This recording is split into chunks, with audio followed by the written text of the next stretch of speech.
Ketua PSHKI, Pusat Studi Hak Intelektual, Ibu Dr. Simona Bustani, SHMH. Yang kami hormati, Bapak narasumber, Bapak Sumardi Partorejo, SHMH. Ibu narasumber, Ibu Rahmita Desmayanti, SHMH. Bapak moderator, Bapak Dr. Sarjana Orba Manulang, para dosen Fakultas Hukum Universitas Trisakti, serta para peserta acara virtual IP Series 3. Alhamdulillah, pada hari ini PSHKI dan HIKAT insya Allah menyelenggarakan kembali acara virtual IP program Series 3 dengan judul Peranan Komisi Banding pada Hukum Merek.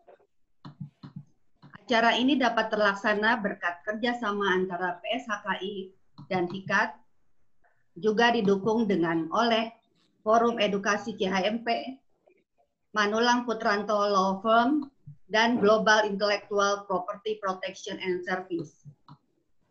Adapun yang akan menjadi narasumber acara ini adalah para alumni Fakultas Hukum Trisakti yang menjabat sebagai Ketua dan anggota Komisi Banding Merek periode 2015 sampai dengan 2018, yaitu Bapak Sumardi Partorejo SHMH dan Ibu Rahmita Desmayanti SHMH.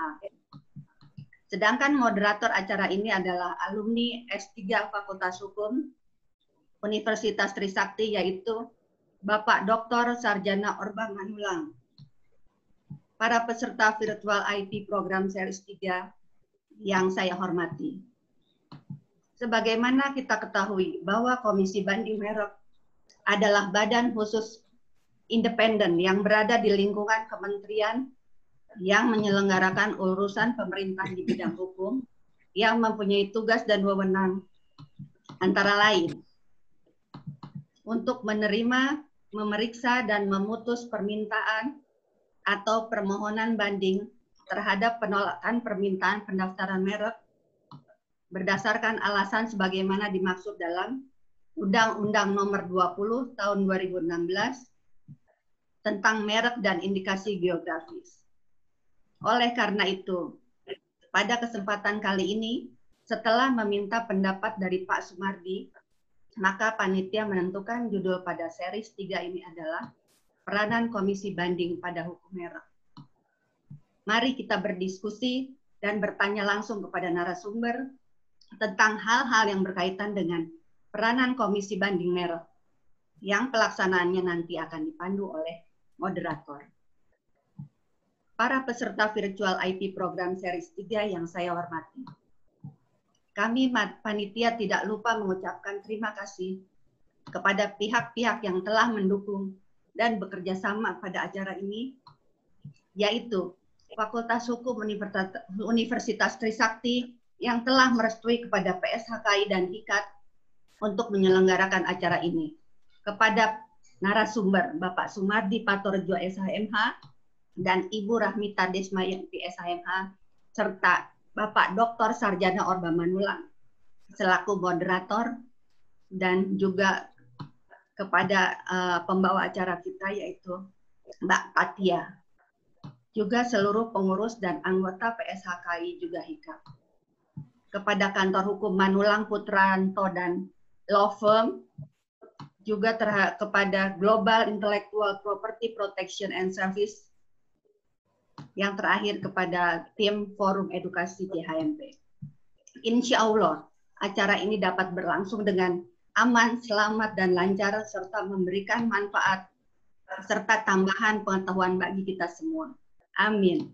Selamat mengikuti acara ini. Terima kasih. Wassalamualaikum warahmatullahi wabarakatuh. Terima kasih Ibu Ida Hairani atas sambutannya. Bapak, Ibu, dan hadirin yang berbahagia, acara selanjutnya yaitu inti acara pada pagi hari ini yang merupakan diskusi atau webinar mengenai peranan Komisi Banding pada Hukum Merek dengan narasumber yang sangat luar biasa, yaitu Bapak Sumardi Partorejo SHMH dan juga Ibu Rahmita Desmayanti SHMH.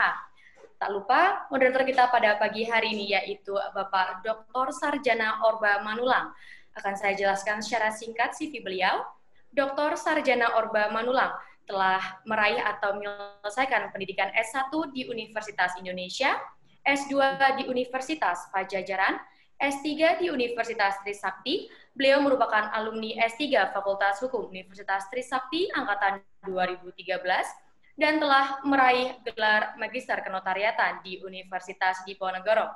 Profesi Dr. Sarjana Orba Manulang, beliau merupakan konsultan HKI nomor 205, konsultan PVT nomor 004, dan memiliki kantor hukum Advokat and Partner Manulang Putranto Law Firm, dan beliau merupakan pengajar serta Ketua Pusat Penelitian serta Pengembangan Masyarakat Fakultas Hukum Universitas Krishna Dwi Payana.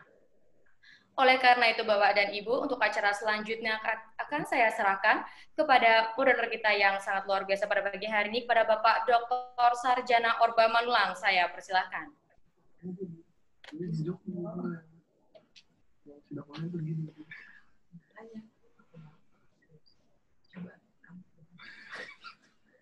Itu bimbingan itu semuanya bagus, tahu yang orang lain.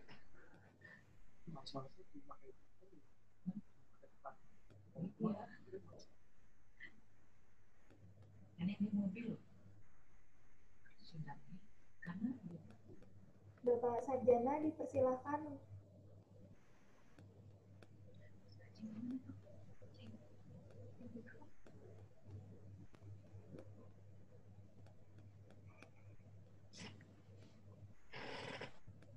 Bapak Orba.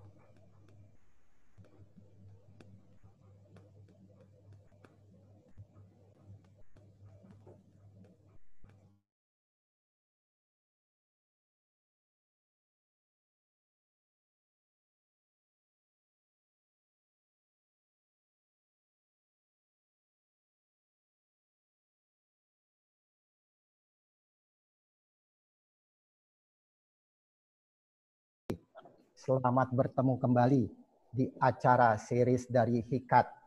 Tadi acara sudah dibuka oleh Ibu Ketua HIKAT, Ibu Ida, dan juga tentunya di bawah naungan PSHKI, Universitas kita tercinta, Universitas Trisakti, yang diketuai oleh Dr. Simona. Saya senang sekali dengan acara pagi ini. Saya lihat teman-teman banyak yang berlatar belakang legal nih, khususnya hukum. Karena hari ini topik yang sangat jarang dibicarakan. Dan kebetulan ahlinya itu kalau dibilang bilangan jari mungkin di bawahnya kali. Karena kita tahu kalau kita bicarakan soal haki, khususnya merek, ujung-ujungnya yang kita harapkan adalah merek kita terdaftar dan dapat perlindungan. Itu adalah rencana kita kalau kita mau melakukan merek. Nah, bagaimana tuh sampai merek itu terdaftar? Karena sebenarnya itu tidak semudah itu untuk sampai terdaftar. Mungkin sudah ada yang punya, atau mungkin melanggar norma susila, atau juga ada keberatan dari pihak lain. Nah, tentu saja kita punya hak untuk mempertanyakan hal tersebut. Nah, pertanyaan tersebut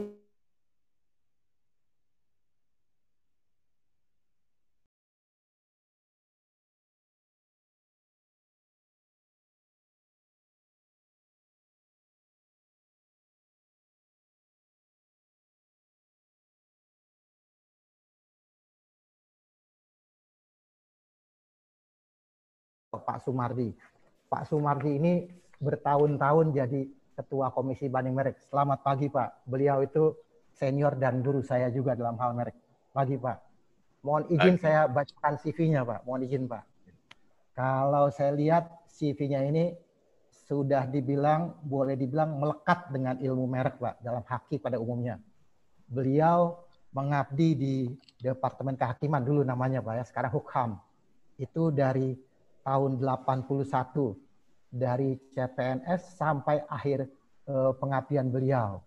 Dan beliau, kalau saya bacakan satu-satu, jabatan-jabatan beliau mungkin sudah tidak perlu diragukan lagi. Yang terakhir saja yang paling cocok dengan pembicaraan kita, yaitu Ketua Komisi Banding Merek sejak tahun 2011 sampai 2018.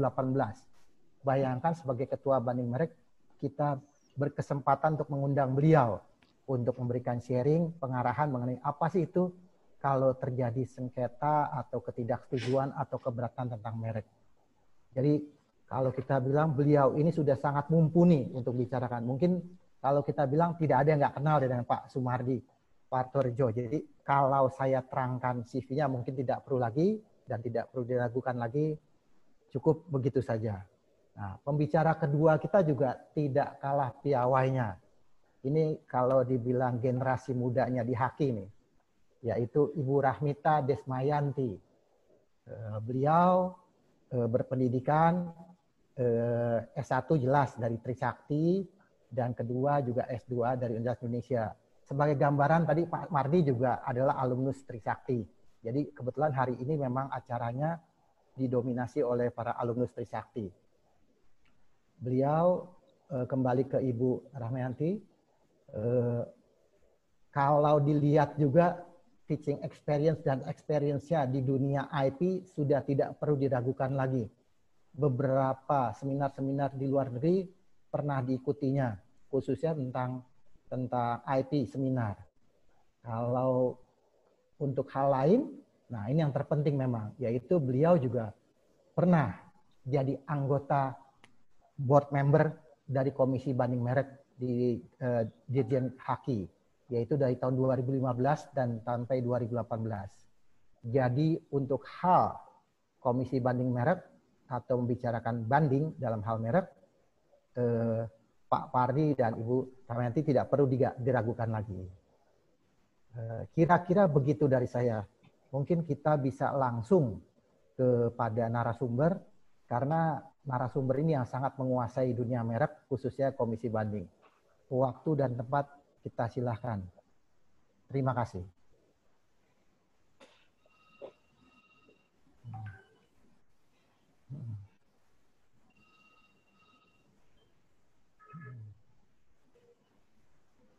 Oke, selamat pagi semua para audiens. Terima kasih yang sudah berkenan hadir. Kalau dilihat nama-namanya ada ya ada konsultan Haki, ada dari DJKI, ada juga ibu-ibu dosen saya ya. Oke, sekarang kita mulai pemaparan saya. Saya akan memberikan pengantar sebelum lebih jauh membahas tentang Komisi Banding Merek yang akan disampaikan oleh Bapak Sumardi Partorejo.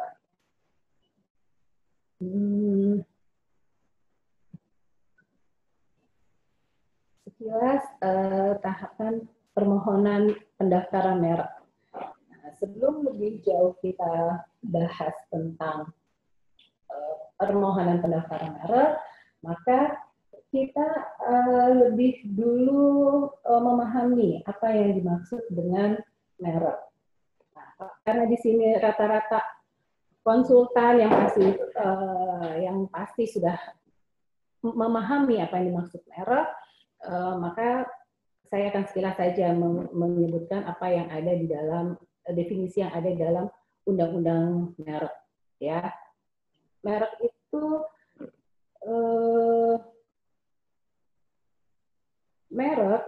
dia kalau kita katakan secara umum dia berupa tanda pengenal bagi suatu produk untuk mengidentifikasikan siapa produsen dari produk tersebut.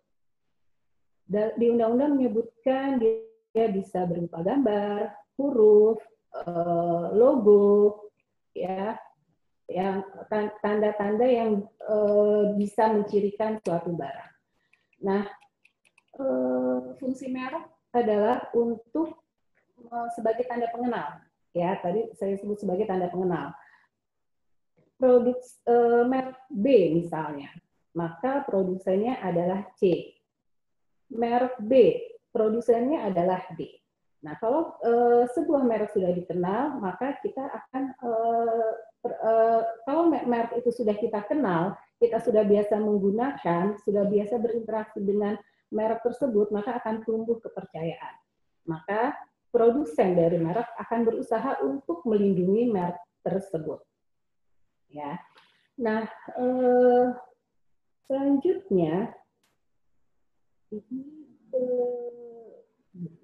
sebentar ya.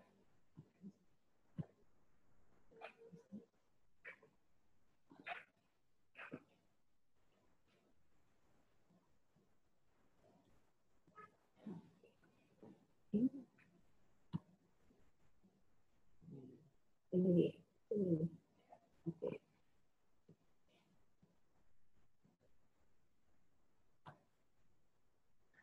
Ini tadi pengertian dan dasar hukum dari merek. Bentuknya bisa 2 dimensi, bisa 3 dimensi. Saat ini dengan Undang-Undang 20 tahun 2016, merek bisa juga dia berupa 2 dimensi atau 3 dimensi. Kalau sebelumnya kan hanya 2 dimensi. Ada suara juga bisa, hologram atau kombinasi dari unsur tersebut. Ya. Nah, Undang-Undang merek saat ini yang berlaku adalah Undang-Undang Nomor 20 Tahun 2016. Apakah semua merek, apakah semua pelaku usaha yang memberi nama terhadap produknya, nama tadi selalu bisa dilindungi? Ada persyaratan ya untuk mendapatkan untuk sebuah merek mendapat perlindungan. Persyaratannya yang pertama, merek tadi harus berbeda dengan merek yang sudah terlebih dahulu terdaftar. Rezim merek dalam Undang-Undang merek, perlindungan diberikan jika merek terdaftar. Jadi bukan dipergunakan tapi didaftarkan. Perlindungan baru diberikan ketika suatu merek terdaftar. Nah, jadi untuk bisa terdaftar, untuk bisa dilindungi harus berbeda dengan merek-merek yang sudah ada, yang sudah terdaftar lebih dahulu. Dan harus dipergunakan dalam perdagangan barang atau jasa. Ya, itu syaratnya. Nah, sekarang permasalahannya adalah bagaimana sebuah merek itu memiliki daya pembeda dan permohonan pendaftarannya bisa diterima. Itu diatur dalam pasal 20 dan 21 Undang-Undang merek, ya. Kalau kita lihat ya, yang pertama, merek tidak didaftar dengan ideologi negara dan seterusnya, sama dengan atau berkaitan atau hanya menyebut barang atau jasa yang dimohonkan pendaftarannya. Ya, nah di sini yang dimaksud berkaitan dengan atau hanya menyebut barang atau jasa yang dimohonkan. Jadi suatu barang, misalnya gula pasir, itu produsen tidak bisa memberikan nama pada produk itu dengan gula pasir juga atau gula, ya. Jadi itu tidak boleh. Kalau kita memberikan nama produk demikian, maka bisa dipastikan permohonannya tidak akan lulus.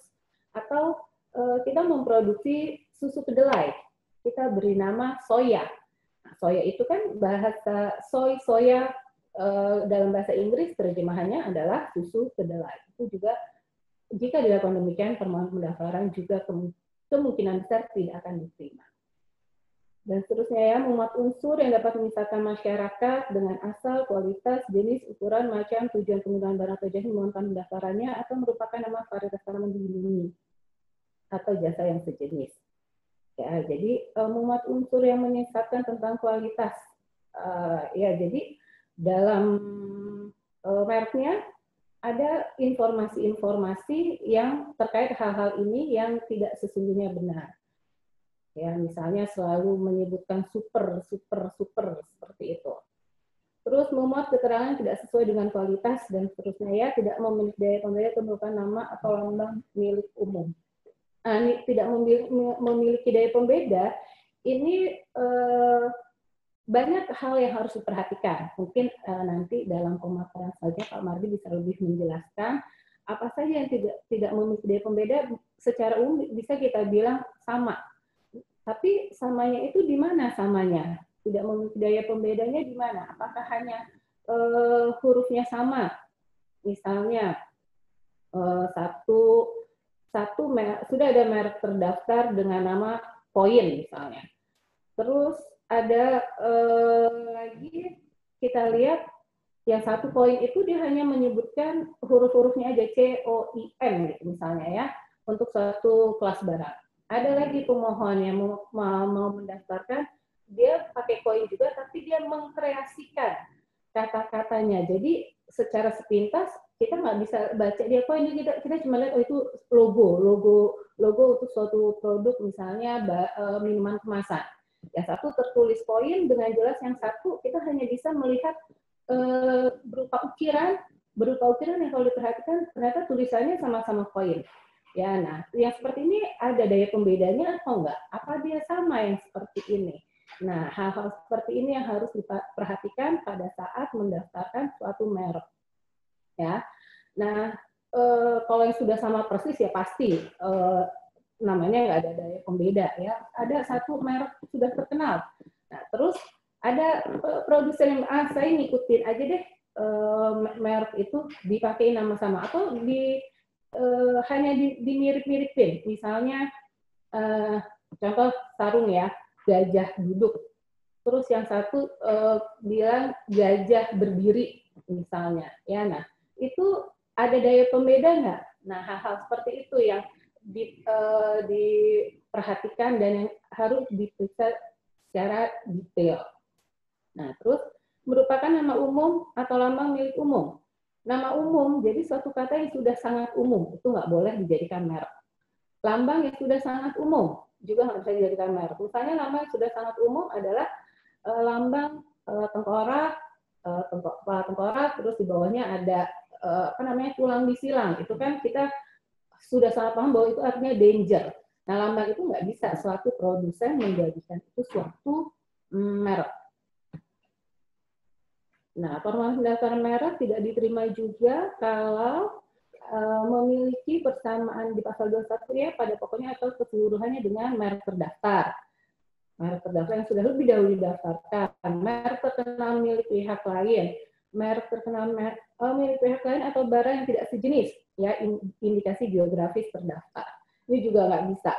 Nah, makanya kalau para konsultan biasa kan melakukan penelusuran untuk sebelum mendaftarkan merek dari para kliennya. Hal-hal ini yang pasti akan diperhatikan. Jadi kalau sudah ada nih kita mendengar, jadi kalau kita mau membuat sebuah merek, jangan terinspirasi dari merek yang sudah ada. Jadi lebih baik memang mengkreasikan sendiri.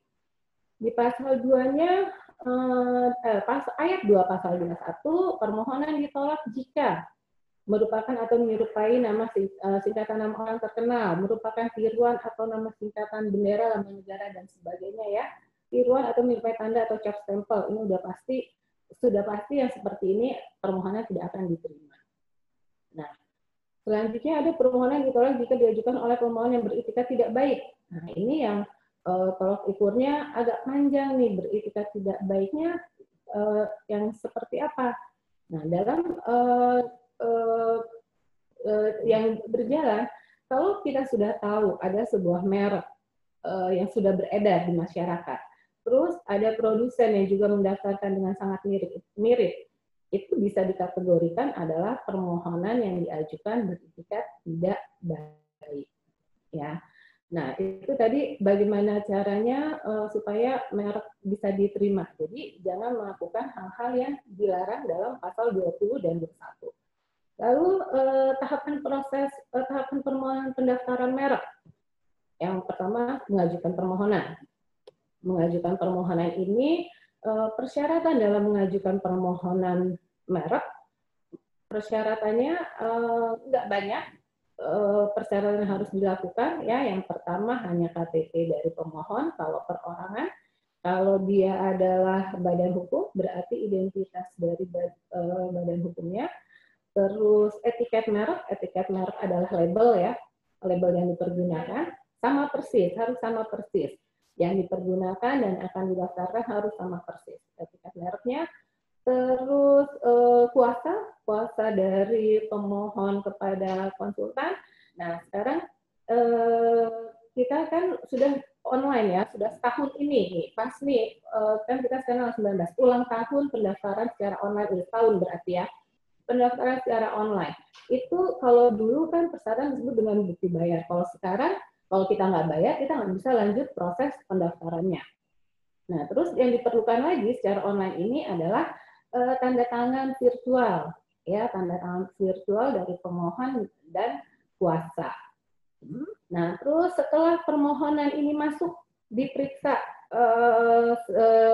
kelengkapan dokumen, ya, diperiksa kelengkapan dokumen selama, saya lihat yang ini ya, selama jika tidak ada permohonan masuk, lalu akan dilakukan pemeriksaan formalitas, ya. Pemeriksaan formalitas ini dilakukannya selama 15 hari. Jadi kelengkapan data, data-data yang apa namanya kurang, kalau ada kekurangan data maka diminta untuk melengkapi kekurangan data yang ada. Misalnya mungkin KTP-nya nggak ada, atau mungkin tanda tangannya kurang. Nah, itu diminta untuk melengkapi selama 15 hari. Setelah permohonan formalitas, maka akan masuk ke pengumuman. Ya, pengumuman. Itu kecil sekali ya. Pengumuman itu dilakukannya selama 2 bulan. Ya, pengumuman dilakukan selama 2 bulan. Jadi dalam masa pengumuman ini apa yang terjadi? Ya, pengumuman ini apa yang terjadi? Ada kelengkapan data tadi ya 15 hari. Kalau sudah lengkap maka dikembalikan lagi, akan diproses selama 2 bulan. Pada saat pengumuman ini kan diumumkan di dalam website DJKI. Ya, pengumuman diumumkan di website DJKI. Dalam masa pengumuman, jika ternyata ada kendala, ya, kendala, kalau kelengkapan ya mudah lah ya dilengkapi persyaratan. Tapi kendalanya ternyata ada pihak yang keberatan atas pendaftaran merek yang kita ajukan. Kenapa keberatan? Ada persamaan dan sebagainya. Nah, maka keberatan tadi ya diterima pemohon dalam waktu 14 hari. Setelah diterima adanya, jadi DJKI akan memberitahukan kepada pemohon bahwa ada pihak yang keberatan terhadap merek permohonan merek yang didaftarkan, maka setelah pemberitahuan diterima, ditunggu ada waktu 2 bulan untuk melakukan tanggahan dari si pemohon yang memohonkan sebuah merek. Tanggahan itu pemberitahuan kepada pemohon tanggahan ini ya harus segera disubmit dalam waktu 30 hari. Kalau ada keberatan. Kalau tidak ada keberatan, setelah kelengkapan persyaratan administrasi lengkap, tidak ada keberatan langsung ke pemeriksaan substantif. Tapi kalau ada keberatan, maka melalui sanggahan dulu, baru ke pemeriksaan substantif. Nah, bisa juga dalam masa pengumuman ini, tadi kalau ada kelengkapan persyaratan yang tidak dipenuhi, kelengkapan persyaratan tetap tidak dipenuhi oleh pemohon, maka dianggap permohonan ditarik kembali. Nah, sekarang pemeriksaan substantif nih yang akan setelah pemeriksaan substantif yang akan kita bahas lebih lanjut nanti dengan Bapak Sumardi. Setelah sampai di pemeriksaan substantif, ada 2 kemungkinan sebuah merek tadi. Dia ditolak atau dia didaftar. Ya, kalau didaftar ya sudah langsung akan keluar sertifikat. Tetapi jika dalam pemeriksaan substantif dia ditolak, maka bisa mengajukan tanggapan selama 30 hari waktunya. Jadi kantor haki akan memberikan usul tolak kepada pemohon, ya, usul tolak kepada pemohon dalam waktu 30 hari setelah usul tolak diterima oleh pemohon merek mengajukan tanggapan. Kalau tanggapannya diterima, maka alurnya kembali lagi ya keluar sertifikatnya. Tapi kalau dalam mengajukan tanggapan ditolak, ya dalam jangka waktu 30 hari mengajukan tanggapan ke DJKI, ternyata tanggapannya ditolak, maka ada kemungkinan dibenarkan dalam undang-undang untuk mengajukan permohonan banding. Jangka waktunya ini adalah 30 hari juga. Mengajukan banding, jika permohonan banding diterima, maka sertifikasi. Jika mengajukan permohonan banding ditolak, maka jika ditolak, ya, jadi kalau yang ditolak tadi dia mengajukan banding ditolak juga, ya, bisa ada dua kemungkinan. Mengupayakan upaya lanjut berarti mengajukan gugatan ke pengadilan niaga. Kalau ditolak tidak melakukan apa-apa, tidak ada upaya hukum, maka merek akan ditolak secara definitif atau penolakan tetap. Nah, tapi kalau dia mengajukan banding ditolak, ya dia bisa ke pengadilan. Dari pengadilan niaga ini tetap ada dua kemungkinan, diterima sertifikasi, tapi bisa juga di pengadilan niaga ditolak, maka berakhir dengan penolakan tetap. Ya, nah supaya nggak terlalu panjang pemaparan saya, biar kita bisa lebih banyak berdiskusi dengan Bapak Sumardi, ya, yang tempat saya bertanya juga, tempat saya konsultasi juga. Jadi untuk slide saya hanya memaparkan sekilas alur permohonan merek sampai sebuah permohonan merek itu bisa ditolak. Ya, jadi penyebabnya tadi mungkin tidak terpenuhi pasal 221. Ketika ditolak, maka tahapannya bisa melakukan permohonan banding yang akan menjadi topik utama dalam diskusi kita hari ini. Saya kembalikan acaranya ke moderator atau MC.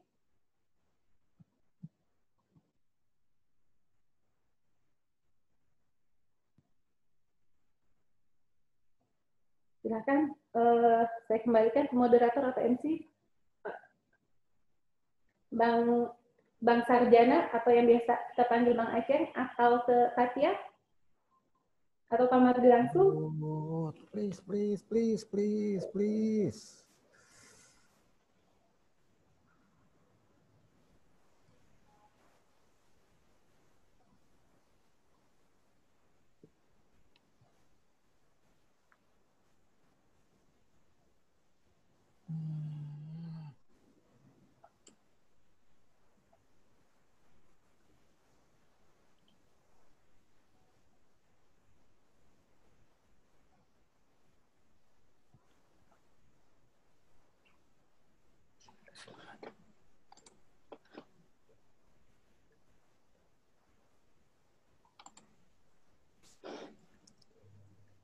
Tes Pak Sarjana, sudah terdengar?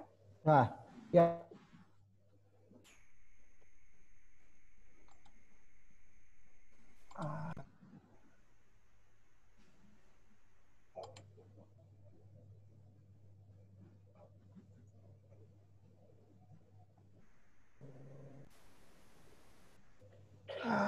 Nggak bisa, suara saya hilang. Tes Pak Sarjana. Tes, bisa terdengar suara saya? Sudah terdengar sama saya. Aduh, ya mungkin tadi ada problem, saya di unmute oleh host ya. Oke, terima kasih Mbak Eci, terima kasih banyak. Sorry, tadi ada gangguan teknis. Tadi sudah paparan yang sangat baik sekali, yaitu dengan tahapan sampai di mana sih kadang-kadang merek itu sampai tanda kutip serasanya ditolak gitu, serasanya. Saya masih menggunakan kata serasanya ya, karena itu masih belum final atau belum putus gitu. Nah, biasanya tahapan itu masuk tadi yang dia katakan, yaitu masuk pada tahap kita bisa melakukan keberatan atau semacam, kalau kita orang hukum mungkin semacam istilahnya ini semacam kuasi pengadilan ya. Karena bukan pengadilan dalam pengertian di bawah yudikatif, tetapi sifatnya juga ada unsur mencari keadilannya. Nah, kita langsung ke pakarnya, yaitu Pak Sumardi. Waktu dan tempat kami persilakan Pak Sumardi. Silakan.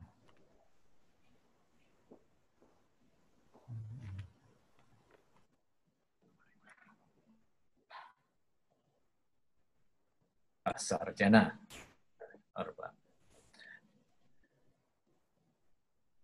Terima kasih Pak Sarjana Rumah. Kesempatan yang diberikan kepada saya. Baiklah, saya akan segera mulai saja. Halo, Pak Sarjana. Terima kasih.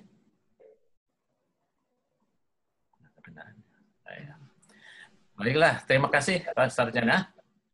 Saya akan segera mulai. Tadi sudah diutarakan oleh Bu Rahmita tentang bagaimana suatu permohonan merek sampai tahapannya ditolak oleh Direktorat Jenderal Kekayaan Intelektual dan selanjutnya diupayakan banding.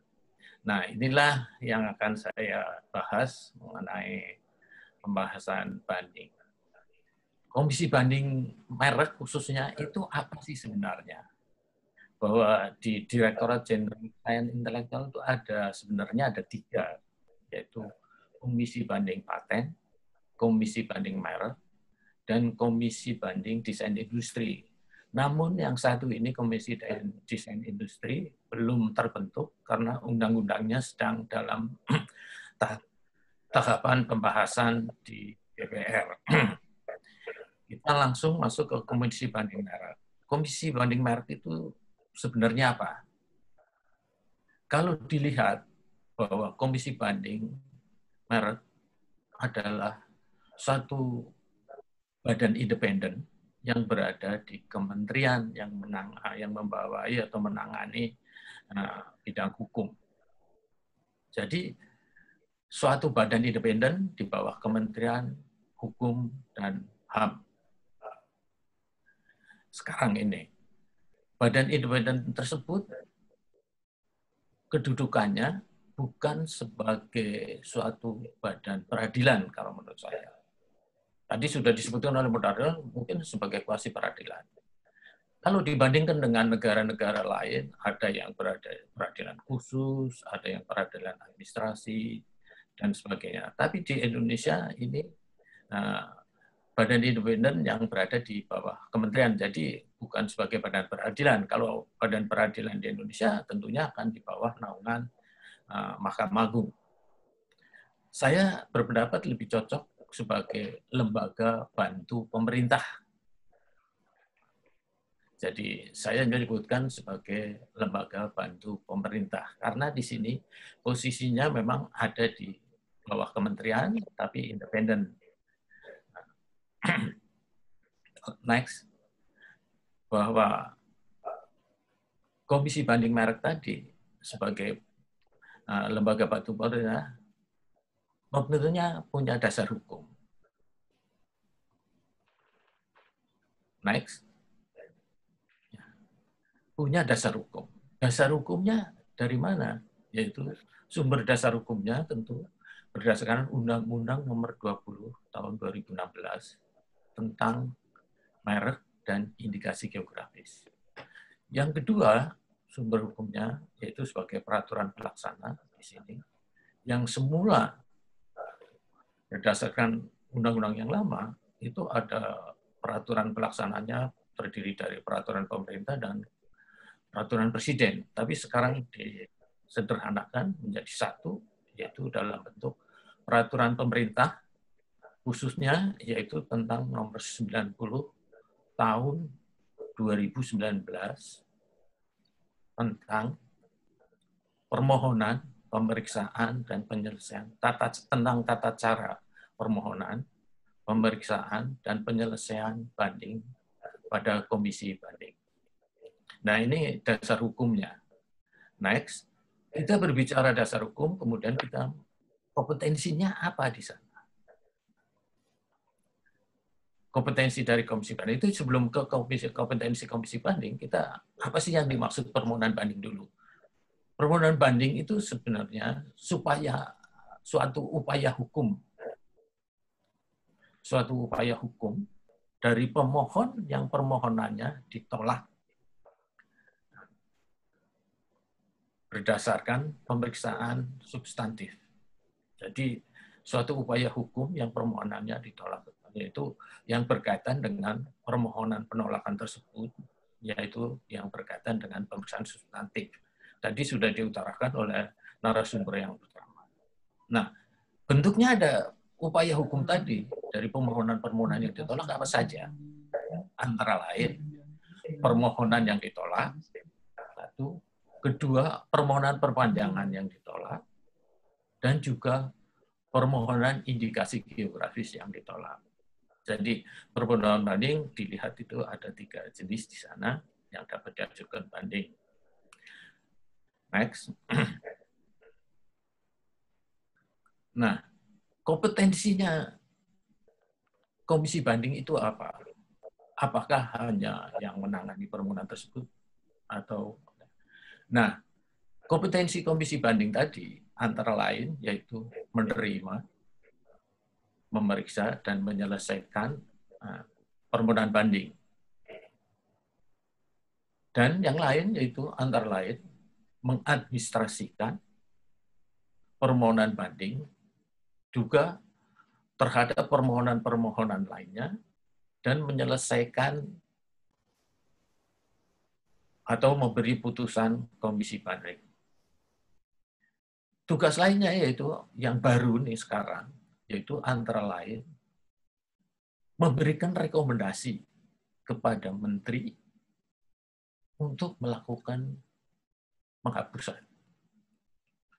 Memberikan rekomendasi di sini, kalau dilihat di undang-undang, itu ada yang sifatnya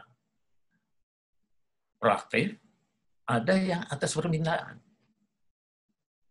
Kalau penghapusan yang didasarkan permintaan, itu sifatnya tidak proaktif. Jadi komisi banding melakukan kajian terhadap permohonan banding atas dasar permintaan menteri untuk dihapus. Nah, yang berikutnya juga tugas-tugas litigasi jika ada gugatan di pengadilan. Karena komisi banding juga sebagai badan independen tadi bisa digugat atas hasil putusannya. Next. Next. Nah, apa yang menjadi permasalahan sebenarnya sehingga timbul-timbul permohonan ditolak atau permohonan yang menjadikan sengketa antara pemohon dengan Direktorat Kekayaan Intelektual? Antara lain faktornya adalah faktor ekstern, yaitu adanya tuntutan terhadap perlindungan suatu merek dari barang-barang pemalsuan. Sehingga konsumen menginginkan barang-barang yang menggunakan merek, tentunya barang-barang yang terlindungi. Kemudian juga adanya persaingan di pasaran atau untuk menaikkan daya saing di pasaran. Dan juga adanya tuntutan kepada penggunaan merek tentang pemakaiannya sendiri atau penggunaan merek yang menuntut kesadaran dari para pelaku bisnis dalam menggunakan merek yang benar dan yang tentunya tidak meniru atau memalsukan merek tersebut. Itu faktor eksternnya. Next. Ada faktor intern. Next. Faktor internalnya ya tentunya kita tidak akan lepas dari tuntutan adanya kemauan masyarakat mengendaki atau konsumen mengendaki kepastian hak atau kepastian hukum atas merek tersebut. Kemudian juga bisa karena tadi pengaruh dari globalisasi atau regional maupun nasional tentang perkembangan perdagangan yang begitu cepat menuntut diakomodirnya atau diselaraskannya tentang undang-undang merek. Jadi itu antara ini faktor-faktor yang di ekstern dan intern. Kemudian next, sumber permasalahannya. Apakah hanya sumber-sumber itu yang jadi permasalahan itu, mari kita lihat bahwa kalau dilihat dari sumber permasalahannya sendiri, berdasarkan Undang-Undang Nomor 20 Tahun 2016 ini, ada satu ayat yang memang disengaja atau tidak, ini tidak termasuk jadi sumber sengketa hukum. Padahal ini kemungkinan akan terjadi, yaitu pada pasal 2 ayat 3. Bagaimana kalau suatu tanda tadi yang tidak termasuk merek yang dilindungi. Nah, kalau yang merek dilindungi tadi sudah diutarakan oleh narasumber pertama, yaitu logo yang berupa kata sampai diteruskan sampai hologram, sampai suara, maupun hologram, itu baik yang dua dimensi maupun dalam bentuk 3 dimensi yang memiliki daya berbeda. Nah, di sini kalau ada suatu tanda yang ternyata didaftarkan, kemudian ditolak, tapi tidak termasuk merek yang dilindungi. Misalnya katakanlah slogan. Nah, ini tidak diakomodir dalam PP maupun dalam undang-undang merek itu sendiri. Nah, itu dari pasal 2 di ayat 3 tadi undang-undang merek. Next berikutnya. Next adalah tentunya yang berkaitan dengan pasal 20. Nah, kalau di pasal 20 itu berkaitan dengan suatu tanda yang tidak dapat didaftar. Tanda yang tidak dapat didaftar tadi tentunya di sana akan ditolak.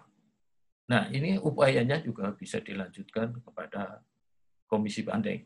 Misalnya, tanda tadi merupakan keterangan atau keterangan yang tidak benar, atau keterangan yang berkaitan dengan suatu produk dan barangnya, atau merupakan kata umum.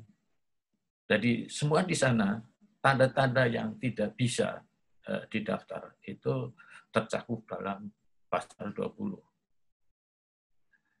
Next. Selain pasal yang 20, yang tadi saya sudah diutarakan oleh narasumber pertama sampai huruf E, kita akan jumpai yang sering jadi permasalahan, dan ini sangat umum, yaitu di pasal 21. Next.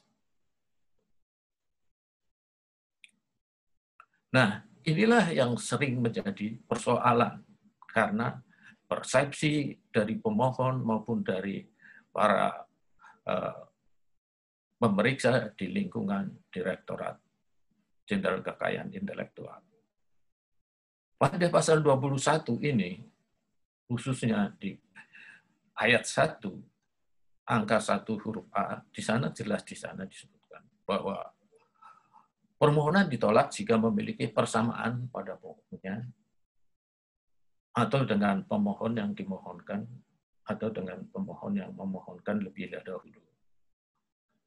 Ya, memiliki persamaan pada pokoknya untuk barang dan atau jasa sejenis.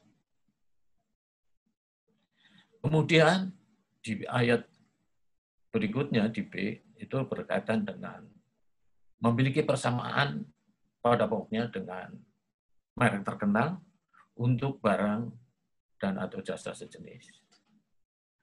Dan ayat C berikutnya adalah memiliki persamaan pada pokoknya untuk barang dan atau jasa sejenis, masih berkaitan dengan merek terkenal. Baru di ayat D-nya ditolak juga berkaitan dengan persamaan pada pokoknya dengan indikasi geografis.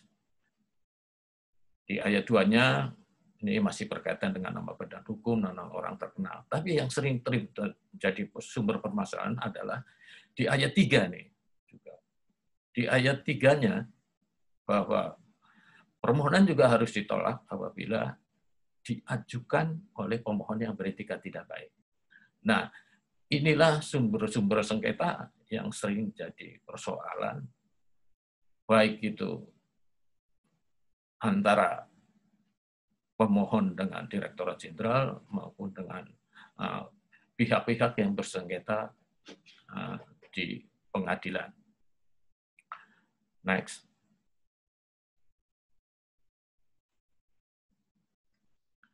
Selain tadi bahwa sumber permasalahan tadi muncul karena pasal 20 dan 21.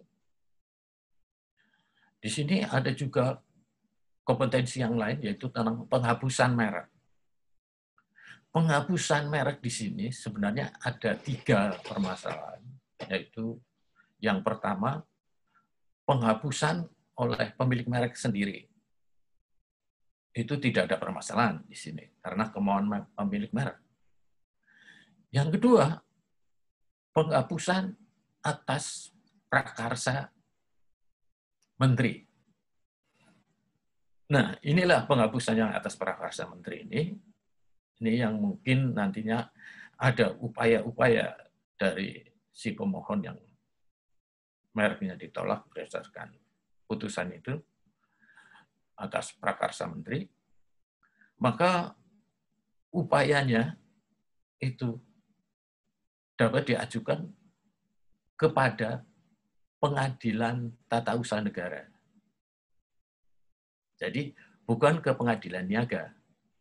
Kalau yang lain diajukannya atas putusan Komisi ini ke Pengadilan Niaga. Tapi ini kalau upaya penghapusan atas prakarsa menteri yang didasarkan tadi misalnya pada pasal 20 karena bertentangan dengan ideologi negara atau ketetapan umum dan sebagainya, di sana upayanya ke Komisi Peradilan Tata Usaha. Atau juga yang ditolak karena berdasarkan misalnya tentang penghapusan berdasarkan indikasi geografis, bisa juga berdasarkan penghapusan karena memiliki persamaan pada keseluruhannya dengan misalnya karya budaya tradisional, baik itu yang tak benda maupun yang benda, maka upayanya bisa dilakukan melalui peradilan dosa. Misalnya ditolak dengan penghapusan yang dihapuskan karena mendaftarkan suatu merek reok Ponorogo misalnya, atau wayang golek, atau karya-karya budaya tradisional, atau tadi karya-karya budaya nenek moyang kita, atau legenda Sangkuriang, legenda Malinggunang, dan sebagainya. Maka itu upayanya penghapusan tadi ke Pengadilan Tata Usaha Negara, bukan ke Pengadilan Niaga. Ini tercantum lebih jelasnya di pasal 74 tadi, seperti yang itu saya. Next. Nah, dari simpulan tadi bahwa ada penghapusan yang sudah dilakukan, juga ada satu penghapusan yang dilakukan melalui gugatan pengadilan. Jadi penghapusan yang dilakukan oleh pihak yang berkepentingan. Ini bisa dilakukan sebagai upaya hukum melalui pengadilan niaga tadi.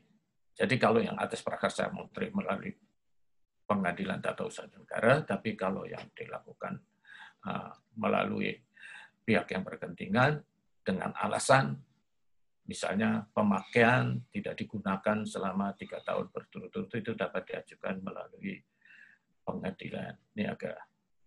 Next. Nah, bagaimana upaya hukum lainnya jika tadi yang ditolak pemohonannya, sekarang kalau komisi banding mendaftar, apakah masih bisa ditolak? Atau diupayakan gugatan melalui pengadilan? Yang ditolak tadi upayanya sudah saya sebutkan, bisa melalui pengadilan niaga, upaya pemohon, lanjutkan, kemudian diteruskan ke kasasi. Dan kalau yang sudah terdaftar pun, apabila ada pihak yang berkepentingan melihat putusan komisi banding ini ternyata dia dapat mengajukan gugatannya melalui pengadilan niaga. Dan perlu diketahui, kalau dasarnya gugatan itu berdasarkan adanya persamaan pada pokoknya dengan mereknya, maka ada batas waktunya 5 tahun di sini setelah didaftarkannya. Tetapi kalau ternyata yang didaftar oleh komisi banding maupun oleh Direktorat Merek ternyata itu bertentangan atau dengan pasal 20 atau predikat tidak baik, mengandung unsur etikat tidak baik, atau di sana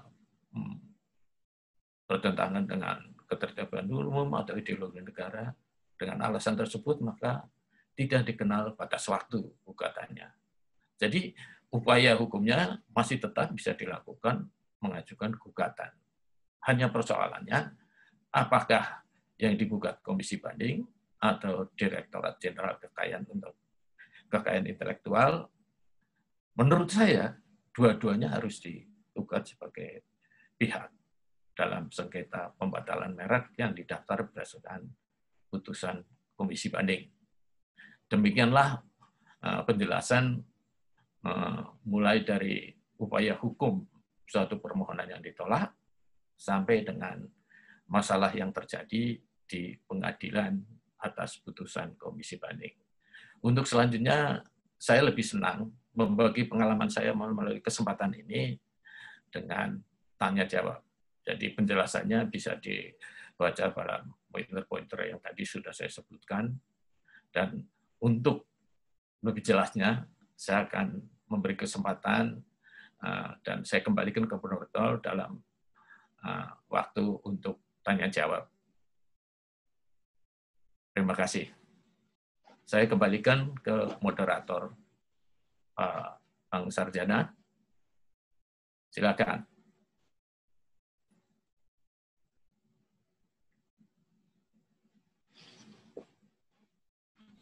Oke, terima kasih Pak Mardi. Ini paparannya sangat jelas dan gamblang. Sudah terlihat mengapa ada beberapa merek yang kita merasa nggak puas kok merek saya nggak bisa terdaftar ya.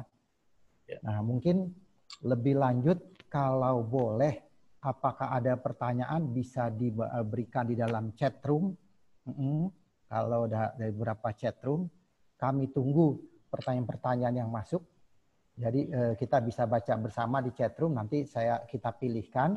Nanti mungkin yang menjawab bisa Pak Mardi atau Mbak Ici, atau kita lihat ininya pertanyaannya. Ini ada permohonan. Pak moderator, saya izin bertanya langsung ke narasumber. Thanks. Wah, sepertinya kalau itu kami harus bertanya kepada host karena itu harus mengaktifkan mikrofon. Mungkin kalau boleh bisa dengan dicatatkan dulu. Atau ini ada pertanyaan dari Cindy Auslavia. Assalamualaikum.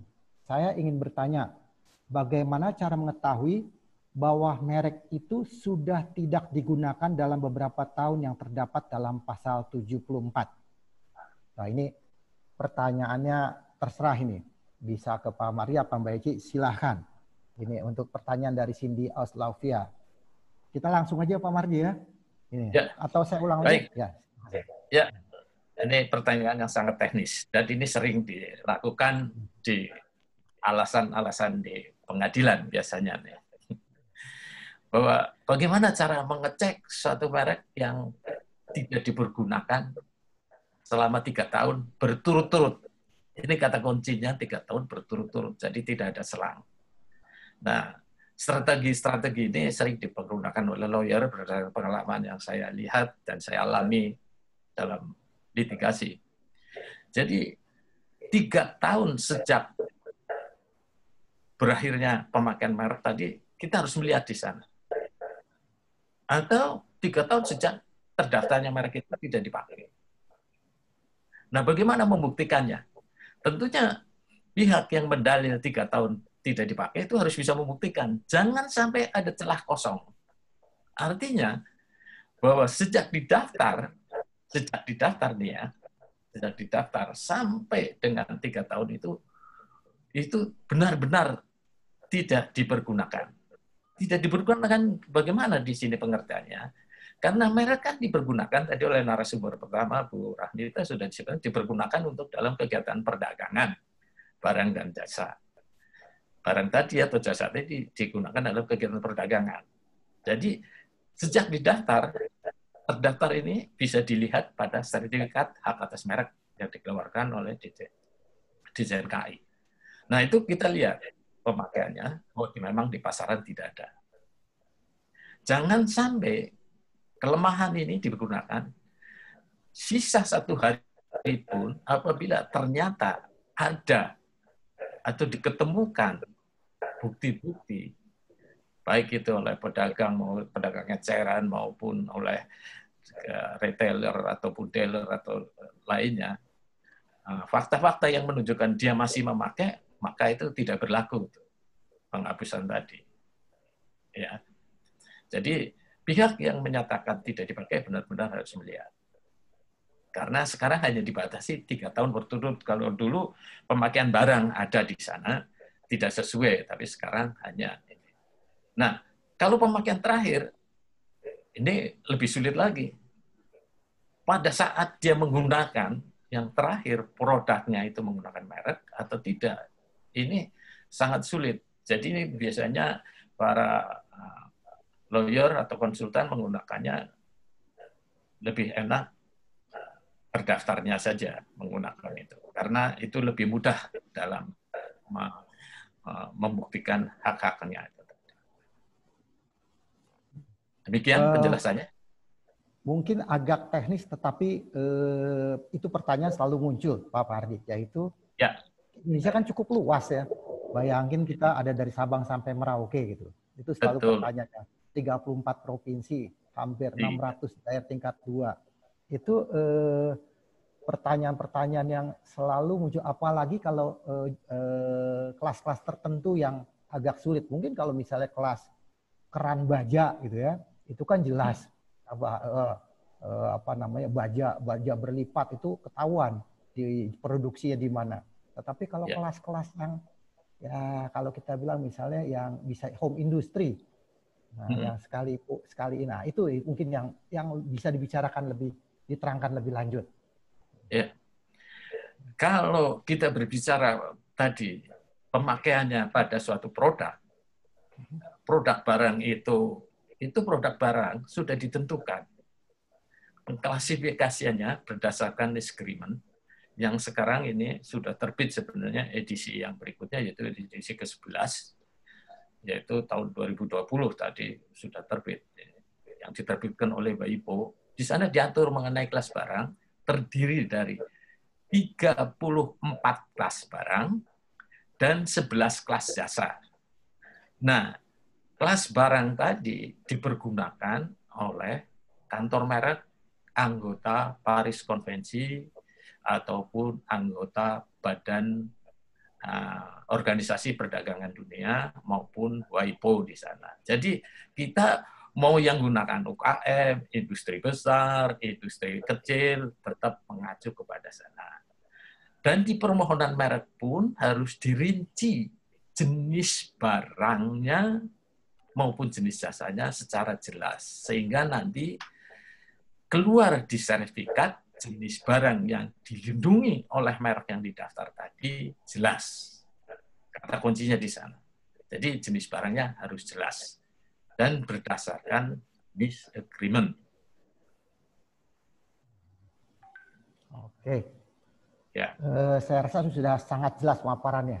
Ini ada pertanyaan dari Pak Sugianto. Mungkin ini kalau Ibu Eci mau jawab ini agak kekinian nih Bu Eci.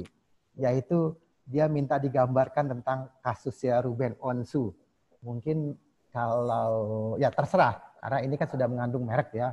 Kalau komentar putusan pengadilan kan nggak apa-apa karena sudah inkrah. Silakan siapa yang menjawab. Saya oke saja. Bagaimana? Ya, Bu Eci boleh, silahkan Bu Eci ini Ya, kasus Bu Eci kekinian dulu, soalnya. nanti saya akan melengkapi, boleh? Ya. Lengkapi. Oke. Tentang kasus Ruben Onsu, merek Bensu berarti ya? Merek Bensu kan maksudnya ya? Sepertinya ya. Merek Bensu itu kan, kalau yang saya baca, saya belum baca putusannya, saya hanya baca summary dari yang beredar ya, summary yang beredar. Itu kan ada sudah lebih dulu terdaftar merek Bensu yang pertama, yang punya ownernya, lupa namanya siapa ya.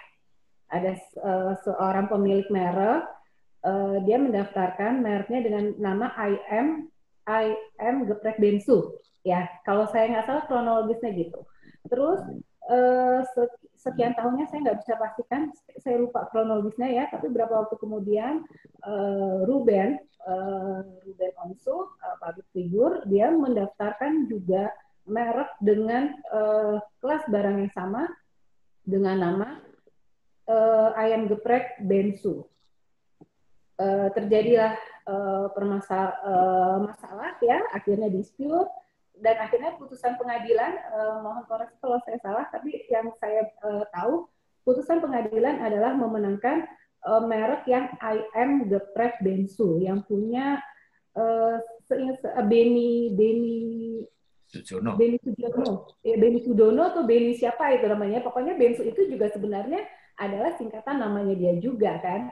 Nah, kalau kita lihat dari kronologis alur, ya putusan pengadilan sudah benar menetapkan bahwa yang terdaftar adalah merek IM Geprek Bensu yang milik dari Bapak Beni Sudono ini. Karena kalau kita lihat dari kronologis, memang mereknya Bapak Beni ini yang lebih dahulu terdaftar. Karena kan rezim hukum merek kita adalah first to file. Siapa yang mendaftarkan duluan, dialah yang mendapat perlindungan. Nah, demikian pendapat saya. Mungkin Bapak bisa tambahkan, Pak Mardi. Silakan Pak Mardi, silakan. Terima kasih moderator. Tapi saya akan jawab, ini posisi saya pada saat itu, saya sebagai ahli dari pihak Beni Sujono. Jadi apakah dengan statement yang akan saya keluarkan ini nanti tidak ada implikasinya? Saya hanya melihat dari sudut pandang hukum ya, tidak ada sama sekali saya memberikan penjelasan atau keterangan di sini dengan tendensi apapun. Sekali lagi saya tegaskan, karena saya terlibat di situ sebagai ahli ya. Jadi saya akan penjelasan dari sudut pandang saya, keahlian saya, di sudut pandang hukum merek. Bagaimana moderator? Boleh nggak? Kalau sepanjang ilmiah dan apalagi ini sudah putus. Ya, kalau sudah secara putus. ilmu hukum, kalau sudah inkrah sudah putus, tidak masalah kita mengomentarinya.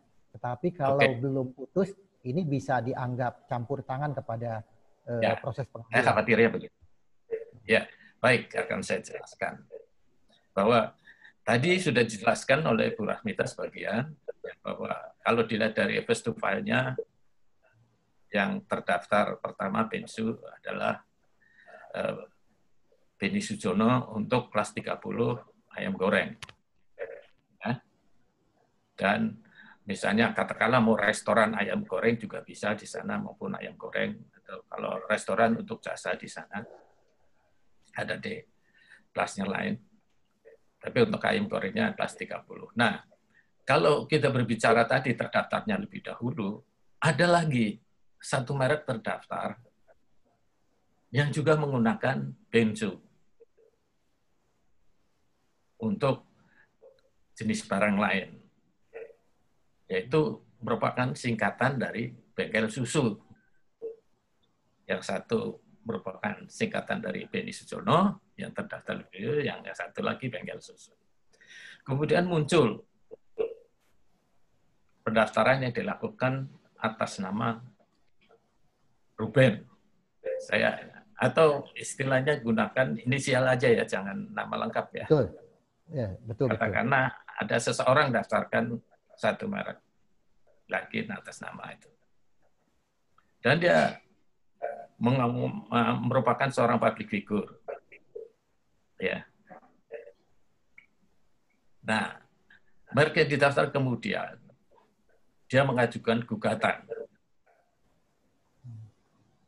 Ada gugatan perbuatan melawan hukum, ada gugatan pembatalan merek. Saya akan berbicara gugatan pembatalan merek saja, karena kaitannya dengan Komisi Banding. Bahwa gugatan pembatalan merek yang diajukan di Jakarta Pusat, kemudian dimenangkan oleh Beni Susono. Nah, pertimbangannya di sana, gugatan bahwa yang dijadikan dasar untuk gugat adalah bengkel susu yang merupakan suatu peralihan hak. Peralihan hak tadi dilaksanakan melalui jual beli antara pihak tergugat dengan pihak pemilik merek Bensu dari Bandung tadi. Alamatnya di Bandung. Yang notabene tadinya merupakan pihak lawan juga dari si tergugat tadi. Nah, setelah dibeli, dijadikan dasar untuk mengajukan gugatan. Padahal bahwa kantor merek sudah mendaftar bengkel susu dari Bandung tadi dengan Bensu-nya Beni Sujono tidak memiliki persamaan pada pokoknya. Karena dua-duanya didaftar. Nah, jadi akhirnya pengadilan pun memutus gugatan pembatalan tadi dikabulkan, gantian malah direkompensinya pihak-pihak yang mengajukan sebagai penggugat tadi diputus sehingga akhirnya dibatalkan mereknya Bensu yang merupakan pemilik dari public figure tadi. Itulah jalan putusan peradilan yang dijelaskan kurang lebih begitulah. Berpas dari adanya tadinya pihak dari pihak public figure itu keluarganya menjadi terikat dalam suatu hubungan kerja dan sebagainya, itu lain persoalan. Saya tidak akan masuk ke ranah itu. Jadi putusan pengadilan kajiannya kurang lebih begitu. Dari sudut pandang pembatalan merek terpenuhi tadi, first to file-nya juga kalah, memiliki persamaan pada pokoknya, dan itu bukan merupakan singkatan nama dari public figure. Itu penjelasannya di sini. Terima kasih Pak Mardi. Ya, memang itu sempat rame di media massa, dalam arti media sosial ya. Ya, mungkin karena ada unsur public figure dan kadangkala saya melihatnya juga penulis-penulis atau wartawan online kali ya sekarang istilahnya ya. Itu kan keterbatasan apa namanya, kata-kata kan dia nggak boleh panjang-panjang. Mungkin kalau zaman kita kan analisanya bisa panjang, Pak. Jadi nah sekarang ini analisanya karena online harus 3 kalimat selesai, 2 kalimat selesai. Akhirnya banyak terpotong sehingga yang terjadi adalah rasa di masyarakat agak bingung. Ini kemana nih? Karena setiap online mengisi cuma 3 kalimat, setiap online yang lain mengisi cuma 3 kalimat. Nah itu mungkin yang harus diperjelaskan. Terima kasih sudah dapat penjelasan dari Pak Mardi. Ini begitu Pak Sugianto kira-kira penjelasan dari para narasumber. Nah ini ada satu lagi, kalau ini mungkin sama-sama ini. Karena dua-duanya adalah kompeten di bidang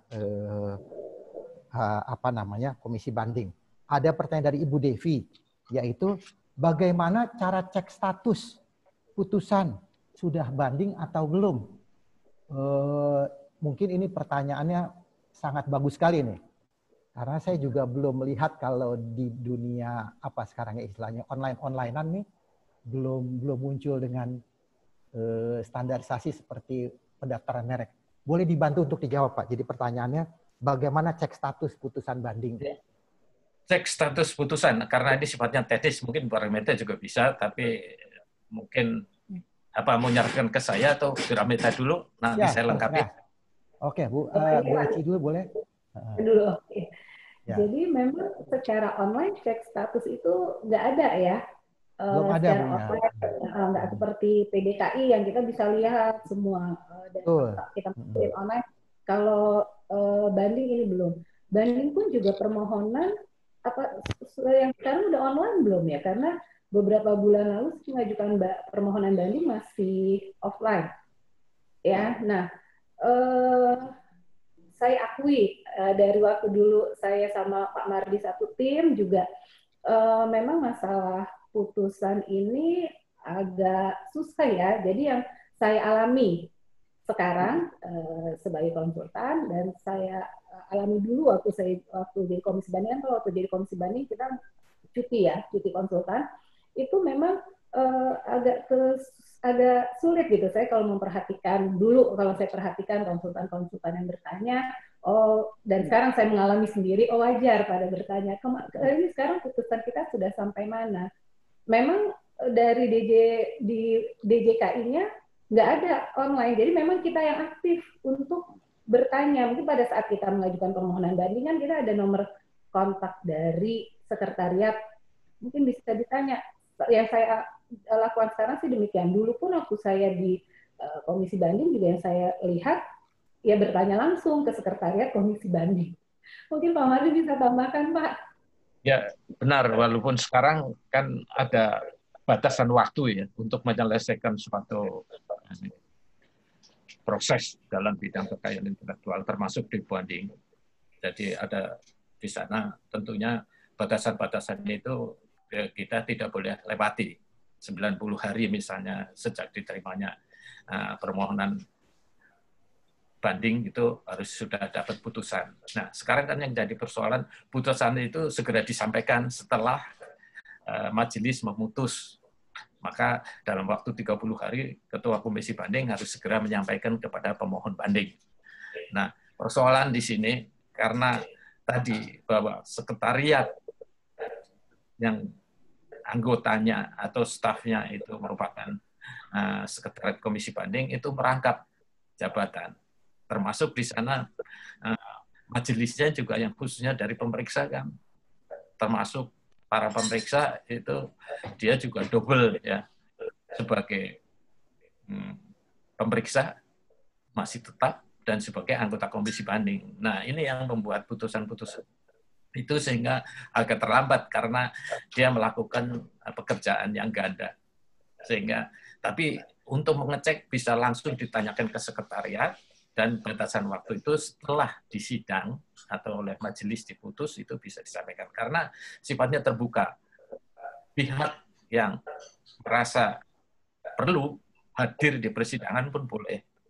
Sehingga tahu nanti setelah diputus, nanti kapan dia akan menanyakan. Jadi kurang lebih 30 hari setelah majelis memutus, maka Ketua Komisi Banding menyampaikan hasil putusan majelis banding. Jadi penjelasannya kurang lebih begitu. Dan batasannya limitnya 90 hari tentunya di sana setelah permohonan itu diterima oleh komisi banding. Terima kasih nih Pak Mari. Tadi demikian ya. Bisa langsung. Ya. Silakan. Ya juga tadi kita belum sama-sama tahu ya belum ada online-nya gitu. Mungkin ke depannya mungkin bisa ada putusan online seperti kayak di MK. MK kan sekarang sudah mulai online. Misalnya hari ini putus, berapa hari kemudian ada di online, kita mungkin bisa pakai password sebagai para pihak langsung mengunduhnya sendiri. Jadi mungkin kecepatan nanti mungkin itu proyek tersendiri. Ini sebelum rupanya ada pertanyaan tentang Bensu lagi, tapi ada pertanyaan dari Pak Jonathan sebelum berpindah ke Bensu lagi karena Bensu ternyata ada beberapa pertanyaan. Pak Jonathan bertanya, kalau saya tidak sengaja menggunakan merek lain, adakah hukumannya? Ini pasti dua-duanya sangat pakar nih. Siapa yang mau jawab saya terserah nih. Karena pertanyaannya saya tidak sengaja menggunakan, Pak. Tapi ada hukumannya nggak? Ini jadi keluar dari rel komisi banding ya? Ya, agak keluar ini dari komisi banding. Ya, agak keluar. Kalau saya tidak sengaja menggunakan merek. Menggunakan merek tanpa izin atau tanpa hak itu merupakan pelanggaran, bisa dipidana. Ya, itu. Menggunakan merek tanpa izin atau tanpa hak merupakan pelanggaran. Itu intinya ya. Oke, intinya itu ya. Jadi apalagi kalau ada sekarang kan delik aduan, apalagi kalau ada keberatan dari pihak yang merasa digunakan. Pemiliknya. Ya. Pemiliknya ya. Oke Pak Jonathan, begitu. Ini ada 2 pertanyaan dari Pak Lukas dari Ibu Cut Syahnas. Selamat pagi Bu, udah menjelang siang. Ini juga salah satu konsulen Haki ini. Nah, ini ada 2 pertanyaan, saya gabung aja Pak ya, tentang bensu. Yaitu dari Pak Lukas ya, untuk kasus ayam bensu tadi, mengapa tidak ada filter yang baik dari pendaftar merek untuk tidak mengeluarkan pendaftaran merek yang pertama? Itu yang ke-1. Kalau dari yang Ibu Cut Syahnas, mau tanya, ini langsung khusus ke Pak Mardi. Bensu dalam kurung bengkel susu tadi disampaikan berada di kelas yang berbeda. Oke Pak, itu ada 2 pertanyaan, tapi kira-kira tentang bensu. Silahkan. Ya, yang pertama, kalau kita berbicara filter sebenarnya sudah ada. Mulai sejak diumumkan di sana upaya keberatan, upaya sanggahan, itu dari sisi permohonan sudah ada sebenarnya. Kemudian dari sisi putusan juga, ya, melalui gugatan tadi sudah gugatan pembatalan. Jadi filter-filternya sudah ada. Cuman persoalannya kalau berbicara apakah desain KI melakukan filter itu berdasarkan searching dan sebagainya, itu kompetensi dari Direktorat Jenderal, saya tidak mau mencaburi ya, karena itu urusan pemeriksa. Apakah itu sebenarnya dalam melakukan pemeriksaan tentunya dia akan membandingkan dengan merek yang sudah ada sebelumnya atau yang sudah terdaftar sebelumnya. Tadi Bu Ica juga sudah menjelaskan. Karena di pasal 21 juga jelas di sana, Undang-Undang Merek, apabila ada persamaan pada pokoknya, ya, dengan merek milik pihak lain, dan barang sejenis atau jasa sejenis, maka merek tadi harus ditolak. Nah, ini melanjutkan pertanyaan kedua. Kalau kita berbicara barang atau jasa, ini harusnya merupakan kajian tersendiri ya kita, karena tadi sudah saya jelaskan pada klasifikasi barang yang terdiri dari 34 kelas barang dan 11 kelas jasa. Nah, kalau kita merunut ke tadi persamaan pada pokoknya untuk barang dan jasa sejenis, di sana bisa barang dengan barang, barang dengan jasa, atau jasa dengan jasa. Nah, ini sudah teknis sekali, itu menjadi kompetensi pemeriksa dalam melakukan ini. Oke. Ya. Siapa? Mungkin Kak Ya. tadi. Ini Ya. kalau ini kok pertanyaannya langsung kepada Pak nih, mestinya semua nih. Tapi nggak apa-apa. Ini pertanyaan dari Bernard Eki. Selamat pagi, izin bertanya Pak. Sejauh apa Komisi Banding Merek melihat frasa hal-hal yang bersifat substantif, tutup kurung, sebagai dasar mengajukan permohonan banding merek? Mengingat ada sedikit perbedaan pada dasar pengajuan permohonan FIDE pasal 29 Undang-Undang Merek yang lama dan pasal 28 Undang-Undang Merek yang baru. Kira-kira ini pertanyaan sedikit teknis, tapi jelas-jelas tentang Komisi Banding Merek nih, Pak. Ya, alasan substantifnya tidak akan berubah. Ya, hanya karena pengaturan dalam peranata hukumnya sekarang di Undang-Undang 20 tahun 2016 dibandingkan dengan Undang-Undang 15 tahun 2001. Di sana kalau berdasarkan Undang-Undang 15 tahun 2001 pasal 4, 5 dan 6. Pasal 4 berkaitan dengan permohonan yang beretikat tidak baik di sana, dan pasal 5 mengenai merek yang tidak dapat didaftar, dan pasal 6 mengenai merek yang memiliki persamaan pada pokoknya, dan seterusnya di situ. Jadi 4, 5, 6. Tapi di undang-undang yang baru tetap dengan alasan substantif tadi, yaitu dijadikan pasalnya menjadi satu pasal, yaitu di pasal yang pertama pasal 20 dijadikan satu, kemudian di pasal 21 yang tadinya ada pasal 4 dan pasal 6 dijadikan satu. Nah, bisa dilihat di pasal 21 ayat 1 huruf A di sana disebutkan memiliki persamaan pada pokoknya untuk barang dan atau jasa sejenis. Terus ABC-nya saya tidak akan menjelaskan karena ini berkaitan dengan merek terkenal dan indikasi geografis. Kemudian di ayat 3-nya yaitu yang berkaitan dengan pemohon yang mengajukan dengan itikat tidak baik. Kalau dulu istilahnya beritikat baik, sekarang diganti menjadi pasalnya beritikat tidak baik, jelas disebutkan di situ. Jadi pembentukan substantifnya sama, hanya pengaturannya aja berdasarkan undang-undang baru lebih diselaraskan. Oke. Jadi tidak ada perubahan. Kesimpulannya sebenarnya tidak ada perubahan, hanya diselaraskan dengan pengaturan undang-undang baru. Betul. Oke, kita cari lagi. Ini sepertinya sudah tidak ada pertanyaan lagi, tapi selamat siang kepada Bapak Ibu. Oh ini. Oke, ada satu ini dari Pak Lukas. Kembali lagi Pak Lukas ini. Apa ada konsekuensi hukum terhadap pendaftaran merek yang telah mengeluarkan pendaftaran merek yang sama? Saya ulang ya. Apa ada konsekuensi hukum terhadap pendaftaran merek yang telah mengeluarkan pendaftaran merek yang sama? Itu pertanyaannya. Saya kurang bisa menangkap, tapi kira-kira kalau Bu Eci bisa bantu, boleh? Ya, jadi berdasarkan pengalaman saya, konsekuensi hukum yang dimaksud dari pendaftaran yang sama mungkin ada merek double. Ya. Jadi ada merek terdaftar dua-duanya sama. Itu mungkin yang dimaksud. Oh, mungkin kali ya. Silakan. Ya. Silakan. Tentunya hukumnya pihak yang merasa dirugikan karena adanya pendobelan tadi dapat mengajukan gugatan pembatalan. Oke. Ya. Dan nanti pengadilanlah yang akan memutus mana yang harus dibatalkan. Oke. Jadi ranahnya sudah ranah pengadilan ya untuk gugatan pembatalan mereknya. Ini bukan ranah lagi. Direktorat Jenderal. Oh, ditambahkan lagi nih oleh Pak Lukas ya. Oh, sanksi hukum kepada yang menerbitkan merek yang sama. Apakah ada sanksinya? Ya, sepanjang hari ini kantor merek yang menerbitkan bukti hak sebagai bukti hak adalah sertifikat hak atas merek tadi. Dan merek yang dibatalkan berdasarkan putusan pengadilan akan dicoret dari daftar umum merek tadi. Jadi sejak dicoret maka sertifikat hak atas mereknya tidak berlaku. Itu sanksi hukumnya. Kalau sanksi kepada si pelaksana secara administrasi pun nggak ada. Hanya dia haruskan patuh pada putusan badan peradilan, yaitu mencoret. Perintahnya bunyi, amar putusannya bagaimana? Memerintahkan untuk mencoret dari daftar umum. Nah, itu harus dipatuhi oleh Direktorat Jenderal Kekayaan Intelektual. Oke, Pak. Ini saya mau bacakan atau bagaimana karena ini cukup panjang nih dari Pak Roland Huta Barat.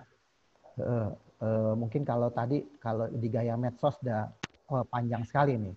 Saya boleh tanya, tapi karena ini mengacu langsung, Pak Mardi, kapan sertifikat merek diterbitkan? Tanda tanya. Karena menurut Undang-Undang Sertifikat Merek, terbit 1,5 tahun setelah didaftarkan di Direktorat Merek, akan tetapi kamu punya beberapa merek 3,5 tahun belum mendapatkan sertifikat dan bahkan ada yang mendapat surat oposisi. Diminta mengajukan ke komisi banding. Padahal merek yang sama, satu diterima, sedangkan merek yang lain di kelas yang berbeda ditolak. Kemana kami mengajukan keberatan kalau merek kami yang 1,5 tahun tidak diterbitkan dengan alasan undang-undang berbeda dengan praktek? Bagaimana kami masih bisa mengajukan keberatan? Karena kami mendapatkan surat penolakan karena yang datang ke kantor kami sudah melewati waktu pengajuan ke komisi banding. Akan tetapi surat yang tertulis belum terlambat. Apakah alasan oposisi sudah terdaftar di luar negeri, akan tetapi sudah lewat masa pemeriksaan substantif, dan pada saat kami akan terima sertifikat kami mendapat surat? Wah, ini panjang sekali nih Pak. Saya menyimpulkannya agak sulit. Ya. Baiklah. Kalau tentang terlambatnya penerbitan suatu hak atas merek atau terlambatnya penerbitan sertifikat, bukan diajukan ke komisi banding. Tidak ada komisi banding mempunyai kompetensi untuk.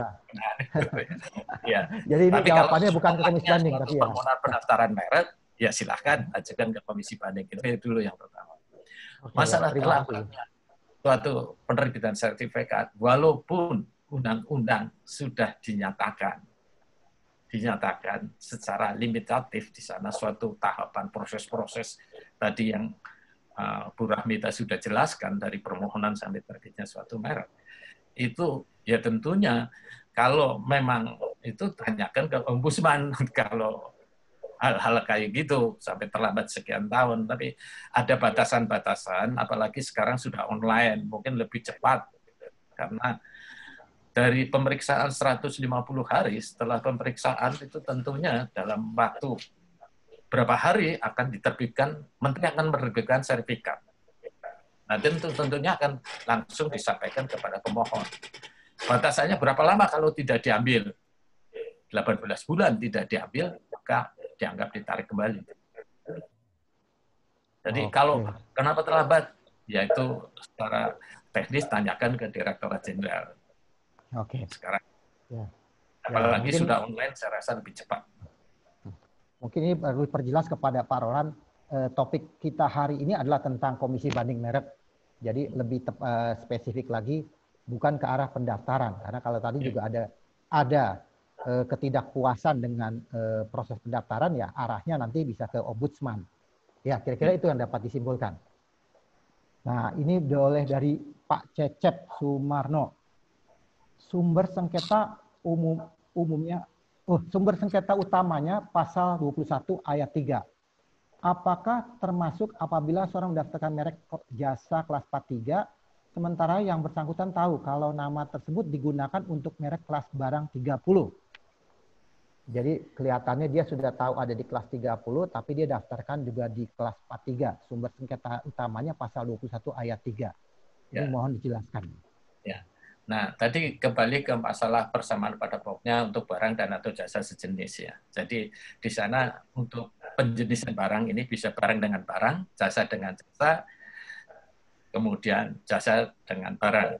Nah, sebagai contoh saya akan memberikan barang roti misalnya, kelas 30. Ada toko roti. Itu akan menimbulkan konfus juga. Toko roti dengan roti. Pakaian, konveksi kelas 25 dengan butik. Ya, butik kan tempat menjual pakaian. Itu juga akan menimbulkan. Begitu juga dengan tadi, makanan kelas 30 ayam goreng dengan resto ayam goreng. Nah, itulah yang dimaksud di sana, terdaftar di kelasnya beda, tapi itu merupakan yang sejenis. Maka gugatannya dapat dibatalkan. Oke, jadi kalau digugat ada kemungkinan dapat dibatalkan karena dianggap. Nah, ya, itu. Makanya strategi dari lawyer dalam hal ini berdasarkan pasal 21 itu harus benar-benar menguasai dengan alasan-alasan, argumen-argumen, tentunya argumen hukum yang memang bisa jadi senjata untuk membatalkan merek tersebut.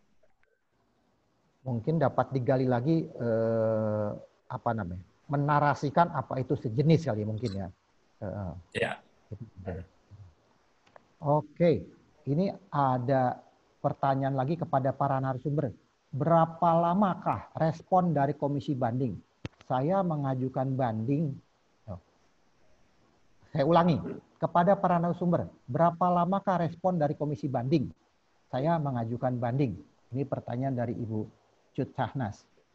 Boleh silakan kalau Ibu. Tadi sudah saya jelaskan bahwa sejak ditolak itu ada jangka waktunya, ditolak oleh Direktorat Jenderal, sudah dijelaskan oleh Bu Ramita, kalau masih dalam kurun waktu, batas waktu, kemudian bisa diajukan ke komisi banding. Oleh komisi banding direspon, apabila sudah diterima dan dicatat sejak tanggal penetapan diterimanya permohonan banding, 90 hari harus sudah diselesaikan oleh komisi banding. Nah, setelah dalam 90 hari dilakukan, dalam kurun waktu 90 hari tentunya dilakukan oleh pemeriksaan oleh para majelis, dan setelah diputus oleh majelis, Ketua Komisi Banding dalam waktu 30 hari akan menyampaikan putusan itu. Jadi batasan waktunya itu sudah jelas di sana. Oke, terima kasih. Ini pertanyaan kalau mungkin di pengadilan adalah hukum formalnya nih Pak. Ya. Yaitu bagaimana Pak proses beracara di komisi banding merek? Apakah para pihak datang langsung atau bagaimana? Thanks Pak dari Pak Cecep. Ya, apakah sekarang sudah membuka karena daring ini sudah online, apakah bisa secara virtual atau itu masih zaman saya belum, yaitu dengan hadir ya. dia bisa mengajukan bahwa saya akan hadir di persidangan. Karena jadwal persidangan itu diumumkan. Jadi dia tahu, oh saya akan hadir pada tanggal sini. Dia tinggal menelpon, memberitahukan bahwa saya akan hadir sebagai pihak. Bisa. Nah, dalam hadir tentunya dia akan mengemukakan dalil-dalil dia agar permohonan bandingnya diterima. Ini juga mungkin ini pertanyaan Ibu Cut Yahnas menyambung yang kayak tadi atas, yaitu klien saya mengajukan banding sudah dari bulan Juni tahun lalu. Jadi dia bertanya tentang berapa lama respon dari komisi banding, karena sudah dari tahun lalu dia mengajukan usaha banding. Baik, kalau persyaratannya tidak lengkap tentunya akan disuratin, dan kalau tidak dijawab surat itu akan dianggap ditarik kembali. Ada tentunya penjelasannya. Kalau masih kurang jelas, datang tanyakan ke sekretariat komisi banding merek dan bawa datanya sehingga dia akan nanti dapat penjelasan. Saya boleh bacakan lagi, ini ada pertanyaan dari Bapak Bernard Eki. Terima kasih atas jawaban sebelumnya. Saya tertarik di poin tanda kutip merek terkenal sebagai dasar mengajukan permohonan kepada komisi banding merek. Apakah ada definisi tertentu yang dijadikan pertimbangan untuk menilai apakah suatu merek termasuk dalam kualifikasi merek terkenal?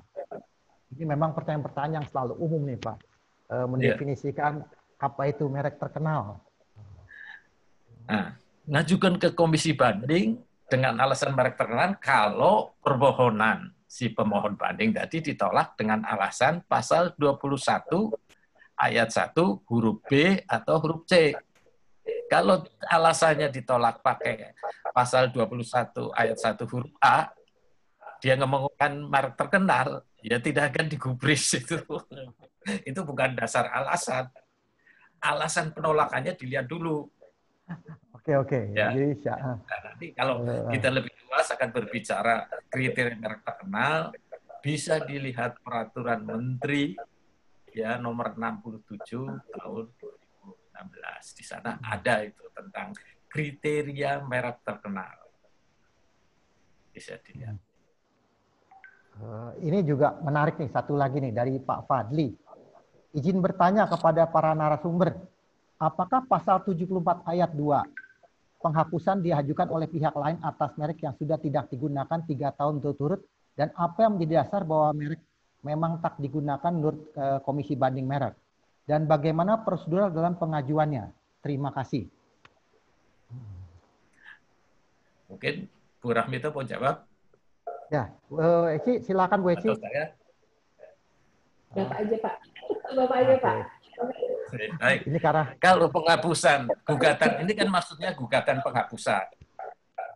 Gugatan penghapusan oleh pihak yang berkepentingan, Jadi di sana alasannya itu harus 3 tahun berturut-turut tidak dipakai.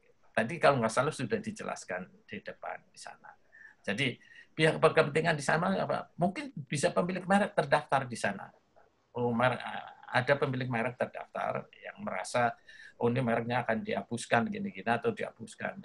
Jadi dia bisa mengajukan gugatan itu tadi ke pihak lain. Nah, karena apa? Mereknya dia terhalang mungkin memasarkan produk barangnya atau jasanya terhalang oleh merek itu karena ada barang atau jasa yang sejenis pada sertifikat hak atas mereknya. Namun di pasaran tidak ada barang dan jasa yang dijumpai dalam perdagangan.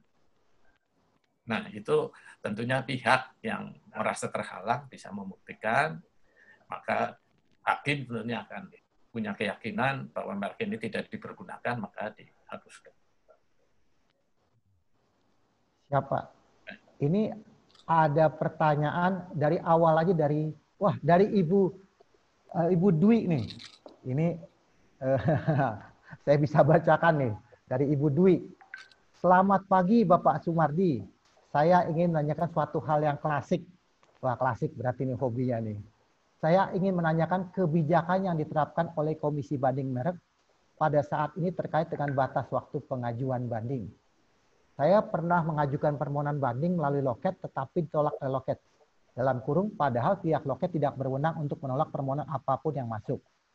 karena sudah lewat waktu 3 bulan sejak tanggal penolakan. Sementara saya menghitung 3 bulan sejak tanggal penerimaan surat penolakan. Karena kalau 3 bulan sejak tanggal surat, sudah lewat pada saat saya menerima surat penolakan tersebut. Ini sepertinya sering kita alami nih Pak, karena biasanya ada ekspedisi yang agak terlambat. Ya, ini pertanyaan sering. Kalau 3 bulan dihitung sejak tanggal pemberitahuan surat pengiriman, 3 bulan sejak tanggal pemberitahuan pengiriman, tentunya ini pemohon banding ya biasanya merasa dirugikan. Ya, kalau dikirimnya segera mungkin, ya tidak diterima cepat bisa. Ya kan 3 bulan tadi bisa diatasi. Tapi kalau dia menggunakan dalil tanggal diterimanya, pasti sering yang sudah lewat digunakan dalil itu. Tanggal diterimanya surat pengiriman, pemberitahuan. Itu biasanya berbeda jauh. Kalau tanggal pengiriman pasti stempel pos. Tapi kalau diterima bisa dikuatkan dengan RT atau tidak ada orang yang terima, dibiarkan aja baru diterima ngaku tanggal segini bisa. Itu yang dijadikan dasar. Memang sering jadi gitu. Nah, kalau masalah kewenangan loket tidak terima atau terima, sebenarnya ini memberitahukan supaya pemohon tidak merasa dirugikan dengan membayar biaya. Karena kalau sudah bayar biaya, biaya tidak bisa ditarik kembali. Biaya yang sudah masuk tidak bisa ditarik kembali. Itu ada peraturannya. Oke. Siap Pak. Jadi itu lebih kepada kepertimbangan nanti ada biaya Pak. Nanti kalau keputusannya tetap di Komisi Banding Merek nanti putusannya ya. Ya kalau permohonan itu sudah masuk diberitahukan permohonan tidak dapat diproses sebenarnya karena sudah lewat jangka waktu telah diatur oleh undang-undang dan biaya yang sudah masuk tidak bisa digunakan. Itu Oke. Jadi lebih ke arah nanti sayang kalau biaya keluar. Ya, ini ada pertanyaan. Itu kan baru di loket kan masih diberitahukan. Ya. Mungkin petugas loket mungkin. Terima kasih nih Pak Mardi. Ini ada pertanyaan terus nih dari Ibu Cut Syahnas. Saya mengajukan banding sejak Juni tahun 2019, tapi sampai sekarang belum ada jawabannya. Ini mungkin dapat digambarkan nih. Kira-kira apa penyebabnya nih? Karena sejak Juni 2019, tapi sampai sekarang belum ada jawabannya. Wah, kalau ini kan sekarang kan saya sudah bukan komisi banding. Saya sudah berhenti dari komisi banding 2018. Jadi ini tanyakan saja langsung lah ke sekretariat komisi banding jawaban saya. Siap. Apa ya menyinggung perasaan atau pejabat yang sedang duduk sebagai komisi banding. Jadi siap, Pak. silakan langsung datang ke sekretariat komisi banding merek, tanyakan langsung. Siap, bahwa datanya nanti akan dijelaskan. Kalau belum diproses saya tidak komentar gitu. Ya. Ini ada lagi dari Pak Cecep. Izin bertanya kepada Bapak dan Ibu. Wah, dua-duanya disebut sekarang. Pak Sumardi dan Ibu. Narasumber tentang surat pernyataan yang dibuat oleh pemohon pada saat melakukan pendaftaran merek yang menyatakan kalau merek yang diajukan tersebut adalah hasil ciptaan sendiri, tidak meniru atau mendompleng merek lain. Apakah surat tersebut dapat dijadikan dasar juga bagi Komisi Banding Merek dalam hal mengambil suatu keputusan? Jadi ini adalah surat pernyataan apakah dapat dijadikan dasar juga bagi Komisi Banding Merek dalam mengambil suatu keputusan. Ya, terima kasih. Silakan Pak, narasumber. Ya, itu merupakan kalau sekarang syarat kelengkapan permohonan tadi mungkin sudah dijelaskan oleh Bu Rahmita. Ya. Syarat kelengkapan permohonan sekarang lebih simpel. Tidak menyebutkan tentang surat itu. Yang penting ada permohonan diisi secara benar, ada contoh merek ya yang dilampirkan, yang dipergunakan, dan ada biaya, bukti biaya. Itu persyaratannya situ. Jadi hal-hal yang lain itu bukan merupakan persyaratan. Ada persyaratan minimum cukup 3 itu sudah diproses. Nah, apakah Oke. itu kalau sudah lewat banding kan berarti sudah lengkap karena sudah dilakukan pemeriksaan dan sebagainya. Siap. Mudah-mudahan Pak Cecep Sumarro cukup terpuaskan ya. Karena ini kalau dari Ibu Cityahnas langsung mengatakan terima kasih Pak Mari, terima kasih Bu Eci, terima kasih Pak Sarjana, terima kasih. Terima kasih. Saya terima kasih. Ini kurang lebih ada beberapa pertanyaan lagi ke bawah, saya coba cari. Oh, sepertinya sudah habis. Apakah ada pertanyaan lagi atau kita bisa ada sesi diberikan pertanyaan langsung kepada host? Ada yang diberikan bertanya secara langsung? Silakan host kalau ada.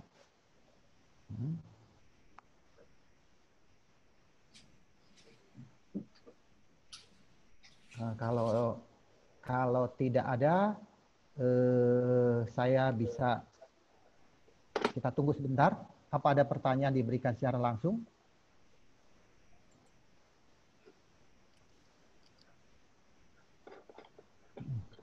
Oke, kalau tidak ada, sedikit saya boleh simpulkan, Pak, kepada diskusi kita pagi hari ini atau paparannya dari Pak Mari dan juga dari Ibu Eci. Terima kasih banyak atas kehadirannya, memberikan paparan yang sangat menarik, karena ini tadi dari awal kita sudah melihat bahwa ini adalah pekerjaan yang kalau kita mengambil istilah tadi lebih tepatnya adalah bukan pengadilan seperti pengadilan di bawah yudikatif, tetapi lembaga bantu, atau kalau kita sih biasanya bilangnya kuasi pengadilan. Karena kita juga menghargai bahwa ada kemungkinan ini suatu permohonan itu ada multitafsir. Karena kita tahu ketika seseorang melakukan permohonan merek, itu kan menurut pendapat dia seperti A, menurut pendapat pemeriksa seperti B. Nah, ini kadang-kadang ada titik temu yang belum ketemu. Belum tentu ya pemohon itu benar, belum tentu pemeriksa merek itu benar. Karena kita kan bukan di negara absolut. Tentu saja ada komisi banding yang bisa mempertemukan hal tersebut dalam keadaan netral. Jadi diharapkan tidak ada kepentingan. Jadi dari pemohon dan juga dari pemeriksa dilihat dengan komisi banding apa keberatan-keberatannya dan kenapa ini direncanakan untuk ditolak dan kenapa ini saya dari sebagai pemohon tidak ingin ditolak. Nah itu. Nah hal-hal tersebut telah dijelaskan dengan gamblang oleh narasumber dan juga tadi juga terlihat pada prinsipnya undang-undang baru, maksudnya undang-undang merek yang baru pada prinsip tidak terlalu beda dalam hal komisi banding merek dengan sebelumnya. Hanya narasi dalam hukumnya. Tetap juga seperti sebelumnya. Untuk hal-hal lainnya, tadi adalah hal-hal formalitas. Dan kita tahu bahwa hal-hal formalitas bukanlah ranah dari komisi banding. Tetapi memang kalau ada keberatan, ada ranah lain yaitu komisi ombudsman dalam hal formalitas. Misalnya tadi hari-hari pendaftaran atau terlambat ke pendaftaran. Namun ada juga satu tadi ada masukan juga sepertinya itu tentang pendaftaran dan juga tahapan atau juga putusan. Mungkin ke depannya dapat dipertimbangkan semacam online. Karena dengan online lebih terbuka dan lebih jelas. Sampai di mana mungkin nanti bisa dengan sistem pakai password atau semacam OTP sekarang. Jadi one time password ketika kita daftarkan di loket atau langsung online, kita bisa tahu antrian kita sampai kapan. Jadi diharapkan nggak terjadi antrian-antrian yang mungkin, ini masih mungkin ya, karena ada kelambatan administratif. Nah kalau online mungkin dapat diharapkan adalah lebih cepat dan lebih transparan. Itu tadi beberapa kesimpulan kita. Pada prinsipnya kami semua mengucapkan terima kasih yang sebesar-besarnya kepada para narasumber, khususnya Pak Sumardi, juga dengan Mbak Eci yang telah susah payah dan sangat bisa menjelaskan dengan gamblang. Sebelumnya saya berikan waktu atau kepada host untuk memberikan lebih lanjut. Terima kasih.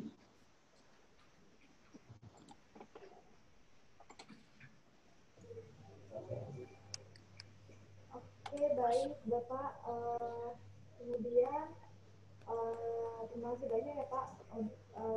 Sekarang ada Baik, penyerahan. terima kasih banyak. Mohon maaf, apakah ada suara saya? Bisa didengar, bisa. Ya, Bagus. kedengeran, terdengar. Sudah terdengar. Baik, terima kasih banyak Bapak Dr. Sarjana Orba Manulang. Dan juga terima kasih kepada narasumber kita pada siang hari ini yang sangat luar biasa, Bapak Sumardi Partojo, SHMH, dan juga Ibu Rahmita Desmayanti, SHMH. Terima kasih banyak Bapak Ibu atas waktu dan pemaparannya.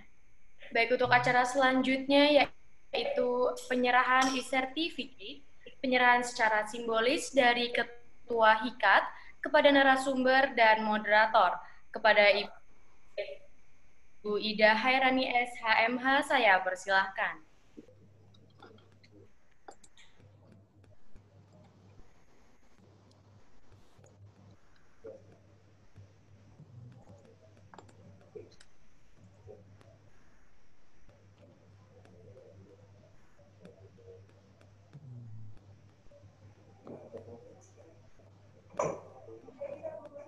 Terima kasih.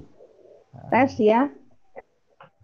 Atas nama HIKAT dan PSHKI, kami memberikan sertifikat kepada Bapak Sarjana Orba Manulang, SHMH MKN, yang telah berpartisipasi menjadi moderator dalam acara Virtual IP Training Series 3.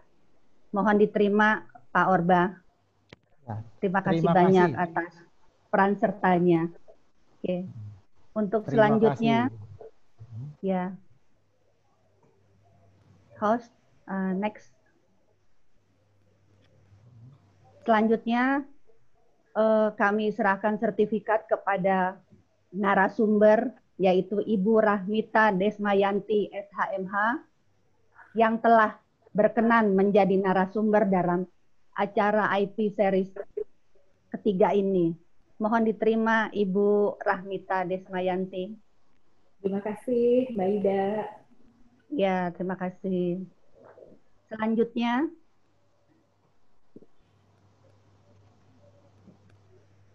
next.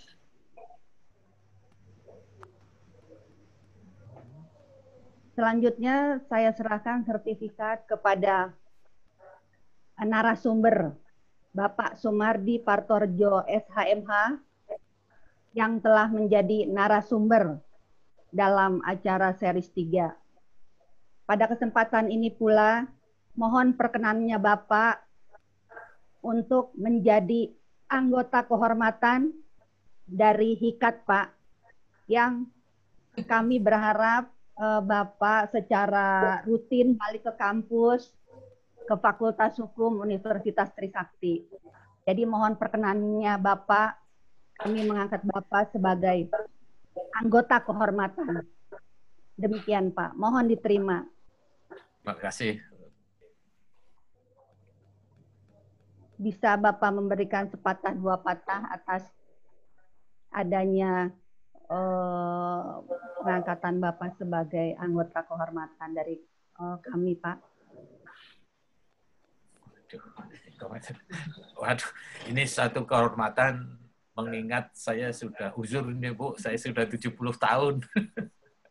Tapi insya Allah asal saya diberi kesehatan, saya terima. Ya.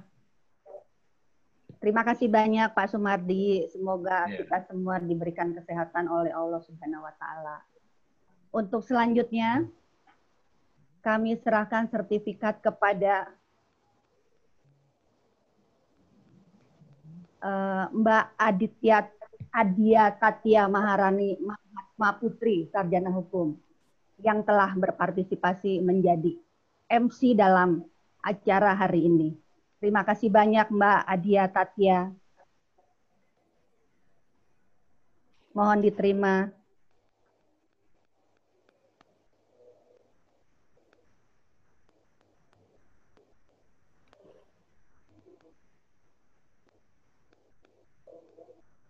Demikian penyerahan sertifikat dari kami PSHKI dan HIKAT.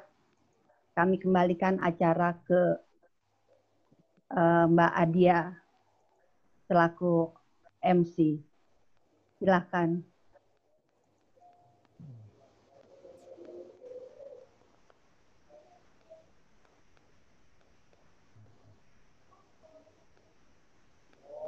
Kemungkinan ada kendala teknis nih dari MC. Mohon dibantu Pak Moderator untuk foto bersama. Oke, seperti ada kendala teknis. Mungkin acara ini kita akan foto bersama ya. Kalau boleh kita mohon videonya dihidupkan, dinyalakan, dan berikan senyuman yang terindah, tercantik, dan terganteng. Harus netral ya, tercantik dan terganteng. Karena kalau enggak nanti, dan gembira. Boleh kita dimulai untuk difoto bersama. Ini mungkin ada berapa frame kali ya. Oke, kita mulai dari frame 1. Siap. 1, 2, 3. Baik. Tadi ya Pak. Ibu. Silakan, 1, 2, 3. Ya, silakan. Baik, lagi ya Ibu Bapak. 1, 2, 3. Oke, baik. Lagi ya Ibu Bapak. 1, 2, 3. Oke. 1, 2, 3. Sekali lagi ya Ibu Bapak. Slide pertama. 1, 2, 3. Oke, lagi. 1, 2, 3. Oke, baik Ibu Bapak. Sudah untuk sesi fotonya. Terima kasih. Mungkin mic bisa diambil alih oleh host. Oke, baik Ibu Bapak. Silakan host.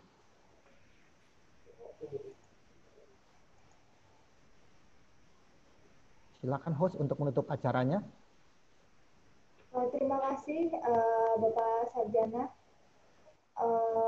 Sekian dari kami untuk acara HIKAT. Sampai jumpa. Assalamualaikum warahmatullahi wabarakatuh. Terima kasih, terima kasih. Terima kasih.